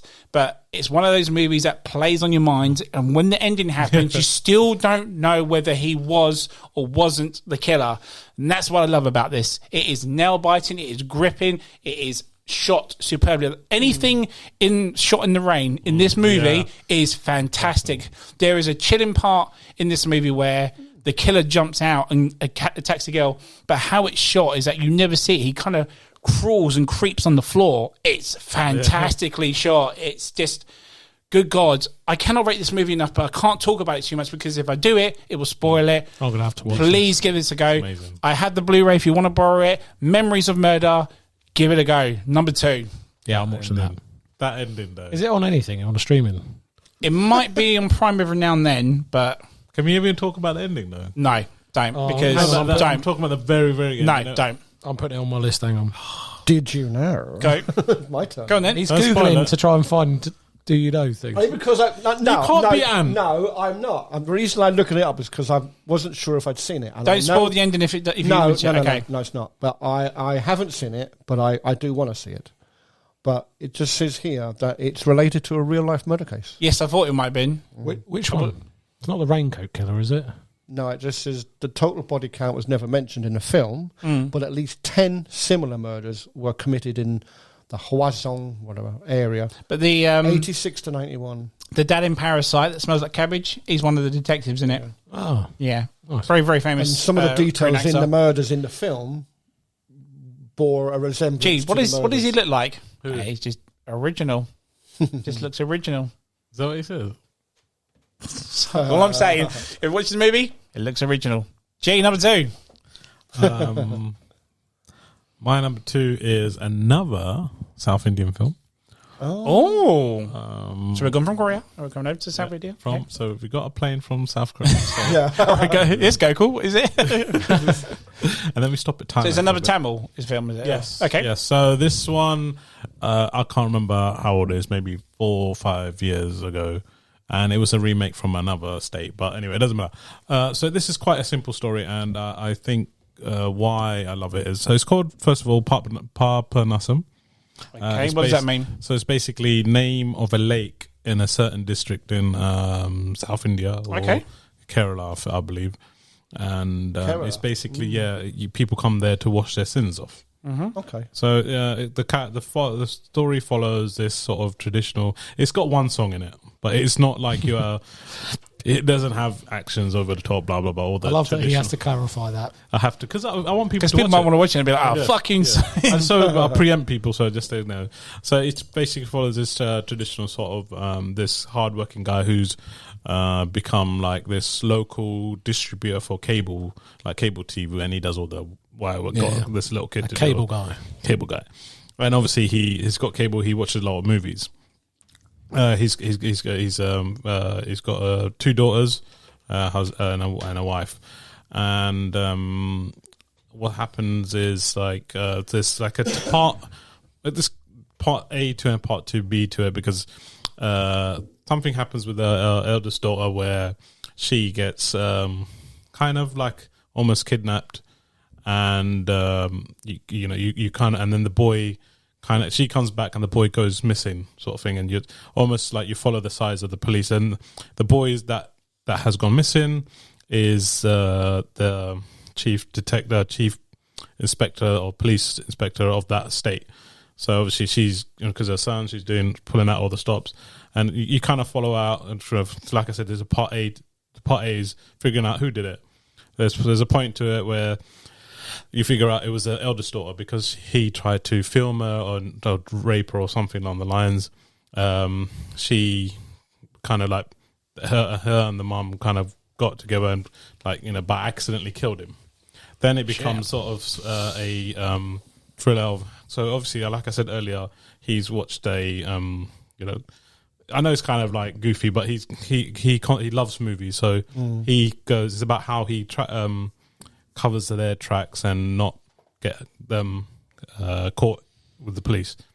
And it's such clever. Like, I know it's simple, but it's so like cleverly done, and obviously by using other movie tech scenes that he's seen. And two points to the like really things that the film I like is it kind of shows the police brutality of it. It kind of how the family gets beaten up, sort of thing. They trap them, and almost like they're going to beat. I think they almost beat up their girl, the youngest daughter, to because obviously she will talk and stuff. They break his fingers and stuff. So he shows all those sort of things and what the family go through. But throughout all this, he's still like getting them to look. The police will ask you this. Make sure you do this. Don't say this. So he's always like on top of things and make sure, dictating and there's almost a point where like he knows. So there's a point where they kind of show that the fact that he buries the body, and obviously he knows. I can't ruin it for you, but they play on the fact that the little girl's going to talk, and obviously she says, "Oh, I saw my dad bury something," because she's frightened, and that was like it leads on, but it wasn't. It was something else. But like I said, without spoilers. So there comes to a point where he gets away. They've got away with it and stuff. And obviously the inspector or the police lady is given up near the end of the film. I don't know if you guys are going to watch it, but I'll go ahead and tell you. So he without even then to the end of the film, he doesn't like give any details. So he said, "Look, we just want to know if our son's alive or something." And he does it in a way that, or not saying that he's dead, but in a way that not going to get him in trouble as well. So like he just says, he said, "Look, I've washed my sin in that lake." Yeah. So saying, he's gotten rid of it, this whole thing.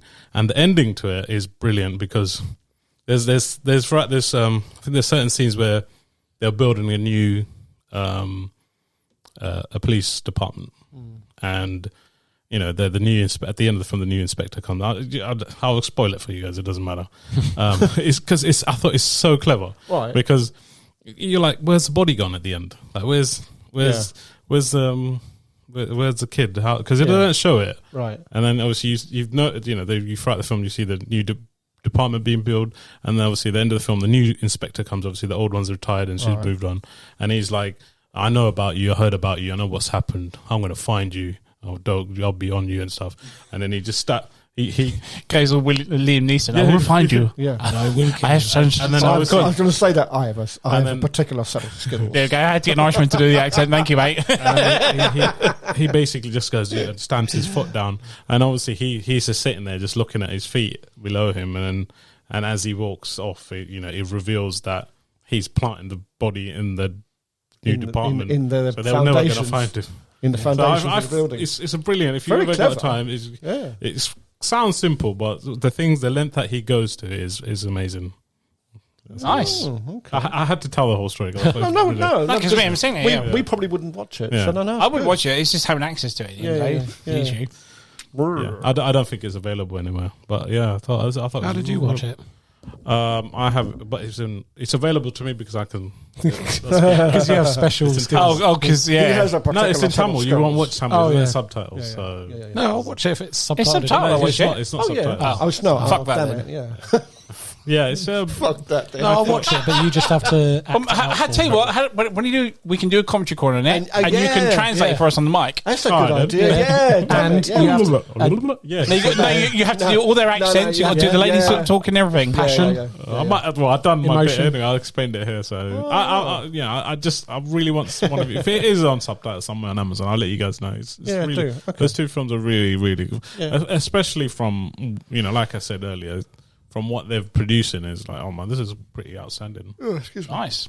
Are they long films? And it's like really shot nicely as well. It's like it's probably another 3-hour movie again, for fuck's sake. Are they nearly all long films? No, well, but you watch 2 Marvel hours. shit, that's like 3 or 4 hours long. Only 2 of them are. Not every fucking movie. Right. I love it. It's like, it's got to have singing, it's got to be 3 hours long. That's the rules. Yeah, it's got to be everything in it. And flying cars. And number 2 then, John. My number 2 is The Grey. Oh, Liam Neeson. There we go. Just fucking mention him as well. How is that? Yeah, I did have a little giggle when you. This is one with the plane crash, right? Yeah, crash. Yeah, go for it. And the wolves. He's a very, very odd character at first when you first watch him because he wants to commit suicide, but he doesn't do it. And he writes a note to his wife saying that he's going to kill himself, but like I say, he doesn't kill himself. He gets on his plane to go back home. And the plane crashes in Alaska, and there's only a few of them surviving it. And they basically get hunted by this pack of wolves.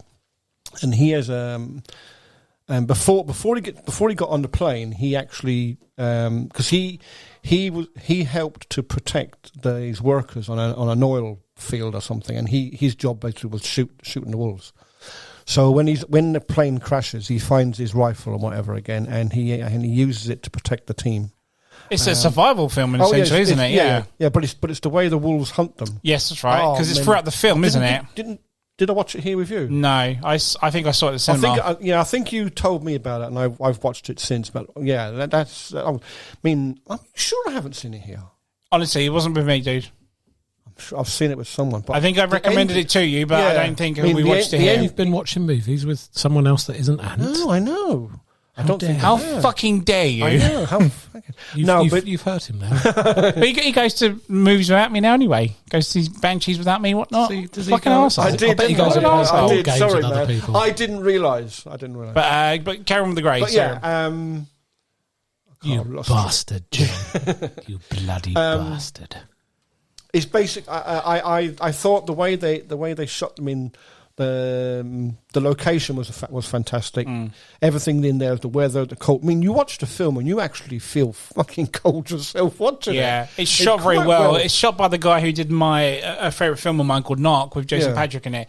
And there's a fantastic part in that movie where he flashbacks to him and his wife in bed or something, and they go under the covers, don't they? Yeah. And as soon as the plane crashes, she comes out of frame. She gets scooped into the blankets, and the blankets go, and it's like a plane crash. And it's such a clever, it's very, very clever, such a clever shot. And and for anyone thinking why is it called the Grey, it's basically that they're grey wolves, they're timber wolves. That's what's basically they're stalking them because they know because a couple of them are injured, aren't they? So it's a revenge movie, huh? The wolves are getting their revenge. Yeah, in a sense, yeah. It ends very well as well. I thought. I'm not going to say too much because I don't want to give anything away. The thing is, though, it's kind of. Did you stay for the end credits? I can't remember. I didn't because it gets answered at the end credits. So basically, it's another one of those movies like Prisoners where it sets you up for something and it cuts, doesn't it? It's the end of the movie. Yeah. But then it's kind of revealed after the end. I think I might have done after the end credits. It's not very long. Tell me credit. Afterwards. I'll know if I've seen it. Or not then. But that's the part when he goes to fight the wolves. He puts the bottle shards on his hand, doesn't he? And he goes to attack. And then it cuts. Then it cuts, and you think, shit, did he or didn't he? Does he go one-on-one with wolves? A bit like in Prey, where Predator starts punching bears. At the very end, but we don't see it. The movie hype shot for it, and it cuts. And then it cuts, And then something happens at the end. It's one particular wolf, isn't it, at the very end? It's one particular one. Alpha. The alpha male, the alpha male, No, is that what your missus calls you? Yes. Alpha, beta. The fuck she does. No. He's the beta. He's the beta. She's alpha. She's alpha, the fucking alpha, mate. She's the alpha. He's the beta. What are you then, John? Hey, what am I? He's gamma. I'll let you tell her.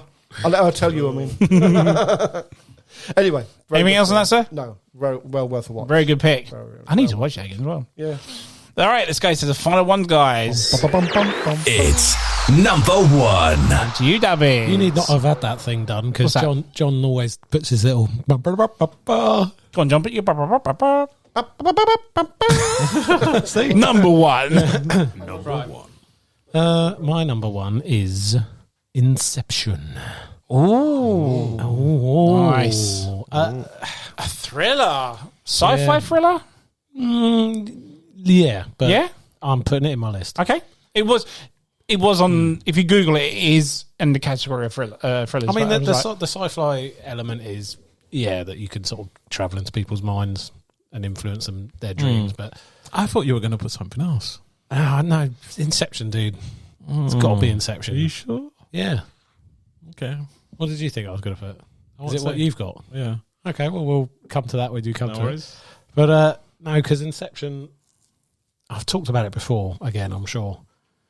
And it's a really good, thrilling ride in that is dramatic the whole way through. The sound design, the story is fantastic. And soundtrack's amazing. The tension through the whole film is amazing. It is amazing, yeah. Mind fuck as well. It's a mind fuck. This is my favourite Christopher Nolan film still. This is I think this will always be my favourite one of his. I'm sure we've talked about it on one of I think before. not just one, a couple of episodes. Yeah, we talked about it. So I'm not going to go into too much detail about it. No, do so. Why is it number one? Yeah. Because like I'm saying, the story drags you into other people's mind. So what's the thriller aspect of it for you to be in the number one thriller? It's the tension and the lead up to the end, which, you know, I think I know what I think it's the 3-layer memory, where it's like you're doing three different, almost like three different inceptions. Yeah. I think you've got like something happening in one slower than the other, and they it's a ticking clock, isn't it? Yeah, yeah, and I just loved the ending, the simple spinning top. Is it real? Is it reality? Yeah, did it turn? It did kind it of fall? leaves you to decide, doesn't it? Yeah, amazing.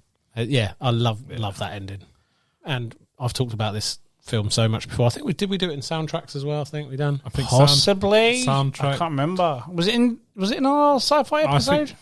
I don't think it was on. No, it wasn't. List, It was in the early. I think it was in someone's soundtrack. Definitely a soundtrack. It's a fantastic film. Hans Zimmer's soundtrack. Didn't you say that was only in the trailer? He does it in the trailers. Yeah. It's actually in the movie. It's actually in the movie as well. Last time. No, because the part where the train collides over the cars in the raining dream, it's in that bit as well. Yeah. And yeah, you could argue it's sci-fi, but would you say it's more sci-fi or more thriller? Or I'd say it's more thriller. Okay. Yeah. It's only that little device thing that kind of I don't know. It's the dream, the whole dream aspect is the sci-fi side to it, isn't it? I truly think that whole segment with the three Inception, I think that'd be a good thriller. You can push it through like a thriller, and even the ending. I think so. Yeah, we'll take it. I'll have it. Yeah. Good shout. It's my favourite Nolan film, so I'll say yes to it any day. It's on my list. Nice. Goddamn list. My number one, the one movie that beats Memories of Murder. It's so going to be one. My number one is a film I introduced to you guys because I saw it when it came out. It went under the radar then. I don't even know how it did because it was a movie produced by Universal. It was directed by Spider-Man director, evil director Sam Raimi. Yeah. It is a movie called A Simple Plan. Oh, I know of that. Yes. You've seen it, John. You watched it here. I thought so, yeah. Damn. Now, this is a movie where it puts you in the thriller aspect of what would you do in this situation. It stars Bill Paxton with Billy Bob Thornton and Bridget Fonda. Is that the one with the snow in the plane? Yeah. So they're just off wandering, walking their dog one day, only to find a plane that has crash landed here for I don't know how long because the snow's covered over it. It's in the forest, and it has like $8 million in cash in a bag. No, it's not that. It's not $8 million. It's 2-3 million, isn't it? It's not like that. Yeah, it's a lot of money. Yeah. And it's basically the case of like you've got the bag, you've got the money. Yeah. What do you do with it? Do you keep it? Do you turn it in? Do you? The policies know about it, whatnot. It's quite a rural town as well, isn't it? It's the middle of nowhere sort of But thing. again, what would you do? Exactly, it's like, do I keep a couple of it? Do I come back and for another again? So anyway, Mr. Policeman, I just found this plane that's got £3,000 in cash. Yeah. Just wink, wink. Exactly. So Bill Paxton's kind of like the head of it because Billy Bob Thornton kind of plays the dumber brother of it. And the guy who's with Billy Bob Thornton's always is Billy Bob Thornton's friend. He's with them when they find it, so they kind of have to keep the secret between the three of them. Yeah. One of them, Billy Bob Thornton and his friend in this movie, are drunk guys. They're kind of like the town drunks, so they can't keep anything to themselves. Wow. So Bill Paxton's the guy who's like, I went to Harvard. I'm smarter than you. Keep this shit to yourselves. We need to like do this and that. Don't tell anyone. So what does Bill Paxton do? Goes home and tells his wife first thing. Yeah. So like, we got all this money. What do we do? Now, the brilliant side to this film, and if you go back and watch this, all right, did you know? There we go. Nice. Is I love how Bill Paxton thinks he's the guy in charge, right? But then when he tells his wife, Bridget Fonda, about it, she's like, you need to go back and do this. You need to go back and do that. You can't make it look obvious that you took the money. You've got to put some more money back to make it look like you didn't take all of it. loads and loads of stuff to it. But then as you progress with the film, it's like more fuckery happens, like more guilt trips go on, play on your mind. Like, do I need to do this? Do I need to do that? Beans get spilled about it. Like one of the other drunk guys goes and tells his wife, and then she wants a share of the money, and she wants this now. Why she'll go tell the police. So much. There's more to it that happens, but it is absolutely brilliant. When I showed it to these guys, and just to see your reactions of what happened to it was the best, one of the best experiences I ever had watching this movie. And it's such a shame that this movie is kind of non-existent in our country anyway. I have a Blu-ray copy of it, but that copy was from Germany. I had to get it imported from Germany. You can get it here on DVD here, but again, no one knows about this. It is by far one of, apart from Evil Dead 2, it's by far one of my favourite Sam Raimi films of all time.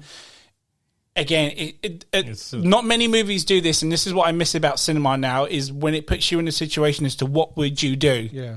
And because it's very much so. I'm just and this is what I love about it, because would you have done this? Would you have done this? Would you have kept the money? Would you have, it's just I just love it, because you watch it again, you'd be like, you should have done that. You should have done this. You should have done that. That's exactly what I'm doing in my head. If I did that, I would be like, no, I wouldn't have done that. I would have just done. And there's so exactly many what his wife did. Yeah, and just on top of this, there are moments in the movie where they are this close to finding out that they get caught about it. Like there's a part where they load the car with the money up, and a police car comes. So they cover it up at the back, but then they've obviously got a dog. So whilst they're choking to the copper, the dog's pulling the blanket away to slightly reveal the money. It's like, no, it's going to get you find it. It's so good. It's nail biting. It's gripping.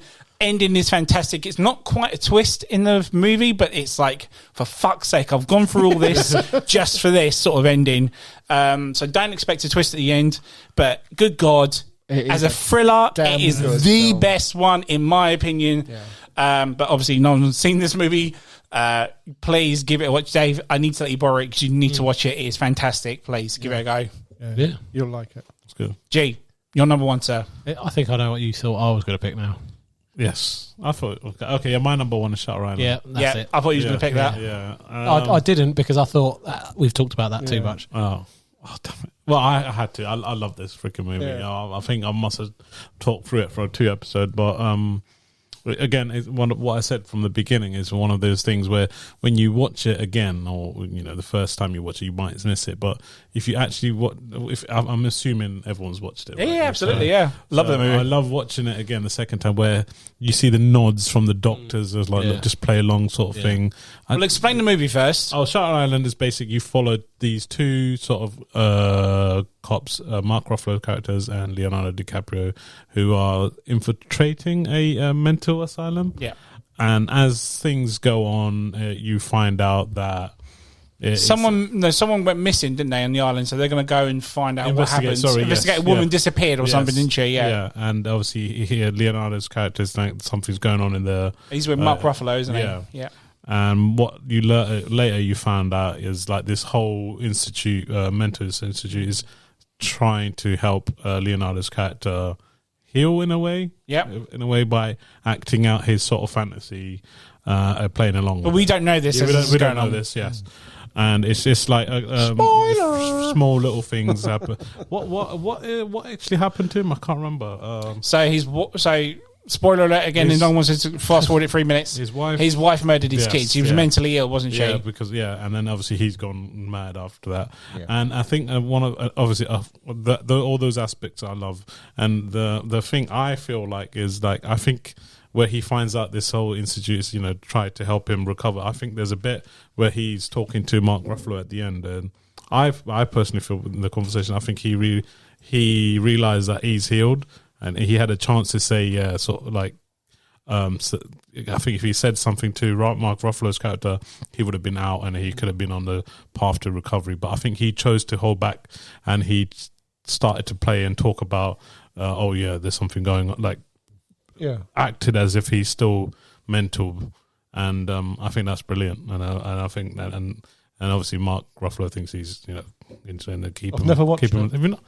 Oh my god! You tell me now after I fucking spoil it. No, it's a really I'll still watch it, dude. It's a deep. It's on a list of films I want to watch. It's the twist at the end. There's so much. I haven't even covered it. There's so much. I know you haven't. I know it's a very deep movie.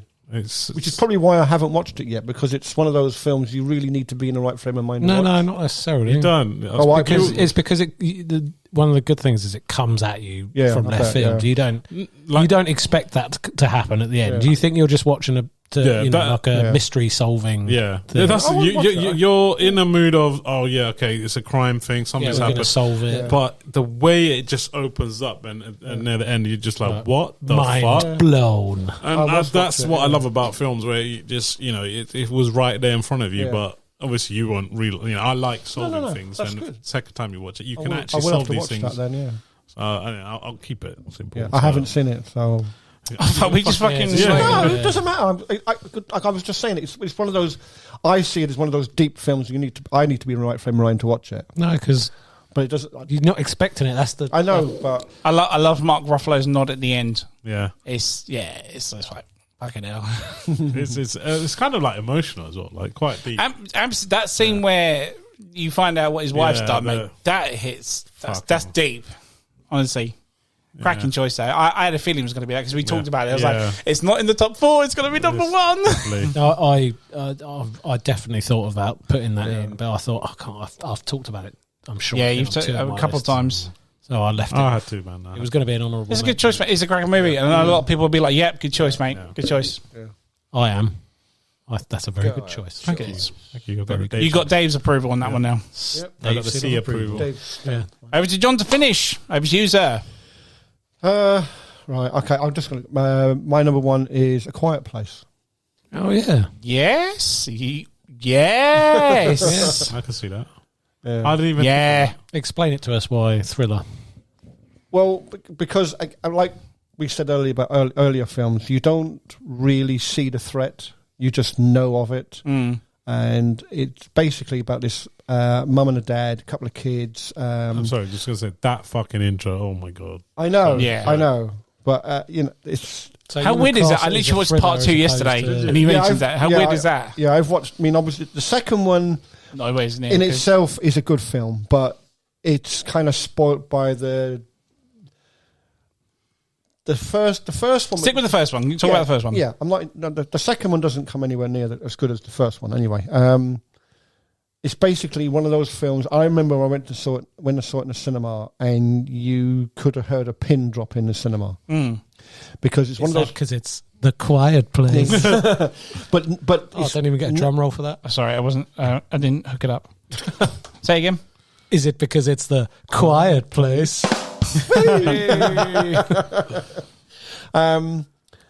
And basically, the film is about, if anyone who hasn't seen it, it's about a family in America, a mum and a dad, a couple of kids, and the country gets attacked or taken over by these aliens who can't see, but they can hear.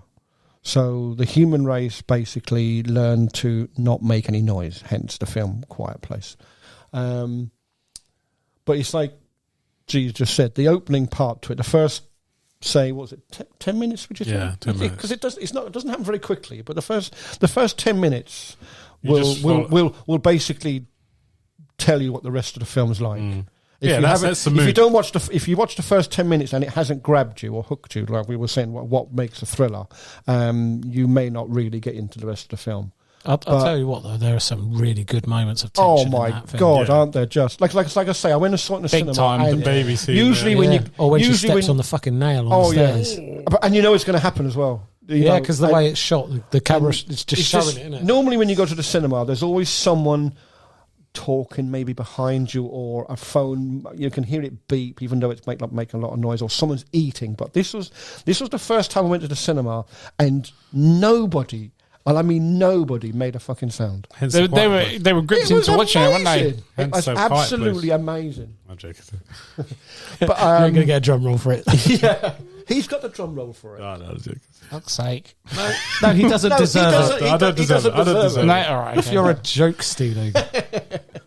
But yeah, that's why it's my number 1, because of basically the story. I hadn't thought of that. The lengths that the family went to. A lot of people see it as a horror, though, don't they? Well, I would say, or sci-fi even. True. Yeah, horror, sci-fi thriller.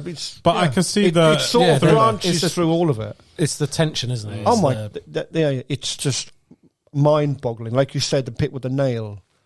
You just know, oh my God, at some point she's going to stand on that, and because they go around barefoot because obviously they don't want to wear, they don't want to make any noise, so they're always running around barefoot. And the minute you see this nail on this stairs leading down, because they live in the basement basically as well. You're like, oh my God! I was always scared that baby was going to cry. Yeah, well, that's what I was just about. The fact that she gives birth, trying not to freaking scream. But and then in all this, you have a deaf daughter as well. How fucked up is that? Yeah. I mean, and she just not going to hear if she's making too much noise. The baby, how can you keep a baby quiet enough? That's just, and like I say, you don't really see the threat, but it's like they're living on a farm, and you see it going. But that goes back to the opening. We don't see the threat until that one shot. You basically get a split-second flash of this thing. Which is much bigger than them, and you're like, "Whoa, yeah!" And when it's going through the cornfield chasing the two kids, because they go up the tower, don't they? Yep. Oh, fucking! You're like, "Oh my God! Quick, hide!" And at the time of recording, they actually started filming the prequel yesterday. Oh, so, yeah, awesome. So that'll be out next year or so. What the prequel? Because wasn't the second one kind of a prequel? You only get day one. Oh, of course, yes. You don't get after day one, No, you don't know. Oh, no, that'd be good then. It'd be interesting to see that. Because we always kind of said, where did these things come from? How? That which they kind of answered in the second film, Yeah. But that's why the second film, good and all as it was, it's not a patch on the first. The first one was one of those films where... But two's still good. Two is good, but it's not, it's not as good as the first. It's not as nail-biting as the first. It doesn't have the same effect. It doesn't have the same effect. It tries to create that, but when you've got... what happens at the end of the first one, in the second one, it kind of gets rid of that threat now, doesn't it? But it's like... We won't go into it in case people... But again, it's a film that spawned a lot of other films that trying to do something similar, like Bird Box and a few others. They tried to do something similar, but maybe on a slightly different... It's got a patch on it, Quiet Place. Quiet Place is an achievement in cinema. Yeah. So that's my number one. Good choice. If you haven't seen it, guys, go watch it. It's very, very good. John Krasinski and what's the... Emily Blunt, husband and wife, aren't they? Yeah. Or should we say Mr. and Mrs. Fantastic? Mr. and Mrs. Fantastic. Fingers crossed. Honourable mentions, guys. Anyone got honourable mentions? Again, loads, man. Oh, hang on. Minority Report, bit too sci-fi though. Too sci-fi, I'd say. Fight Club. No Country for Old Men, because I didn't put it in the list. The Prestige. Gone Girl. Oh, yes. Gone Girl. Die Hard. What about Gothica? And let's do this one at a time. Dave, you first. Gothica. Yeah. I've only ever seen it once. I've never seen it, but I know it's meant to be. That's the Halle Berry one. Yeah, Butterfly Effect. I say it's more sci-fi, but it's your list, but gone. I'm just saying these were honourable mentions because they might be more than other things. I've got about 4 or 5 here. Trying to think what else I've binned off now. I'll go on. I'll spit some more up if I...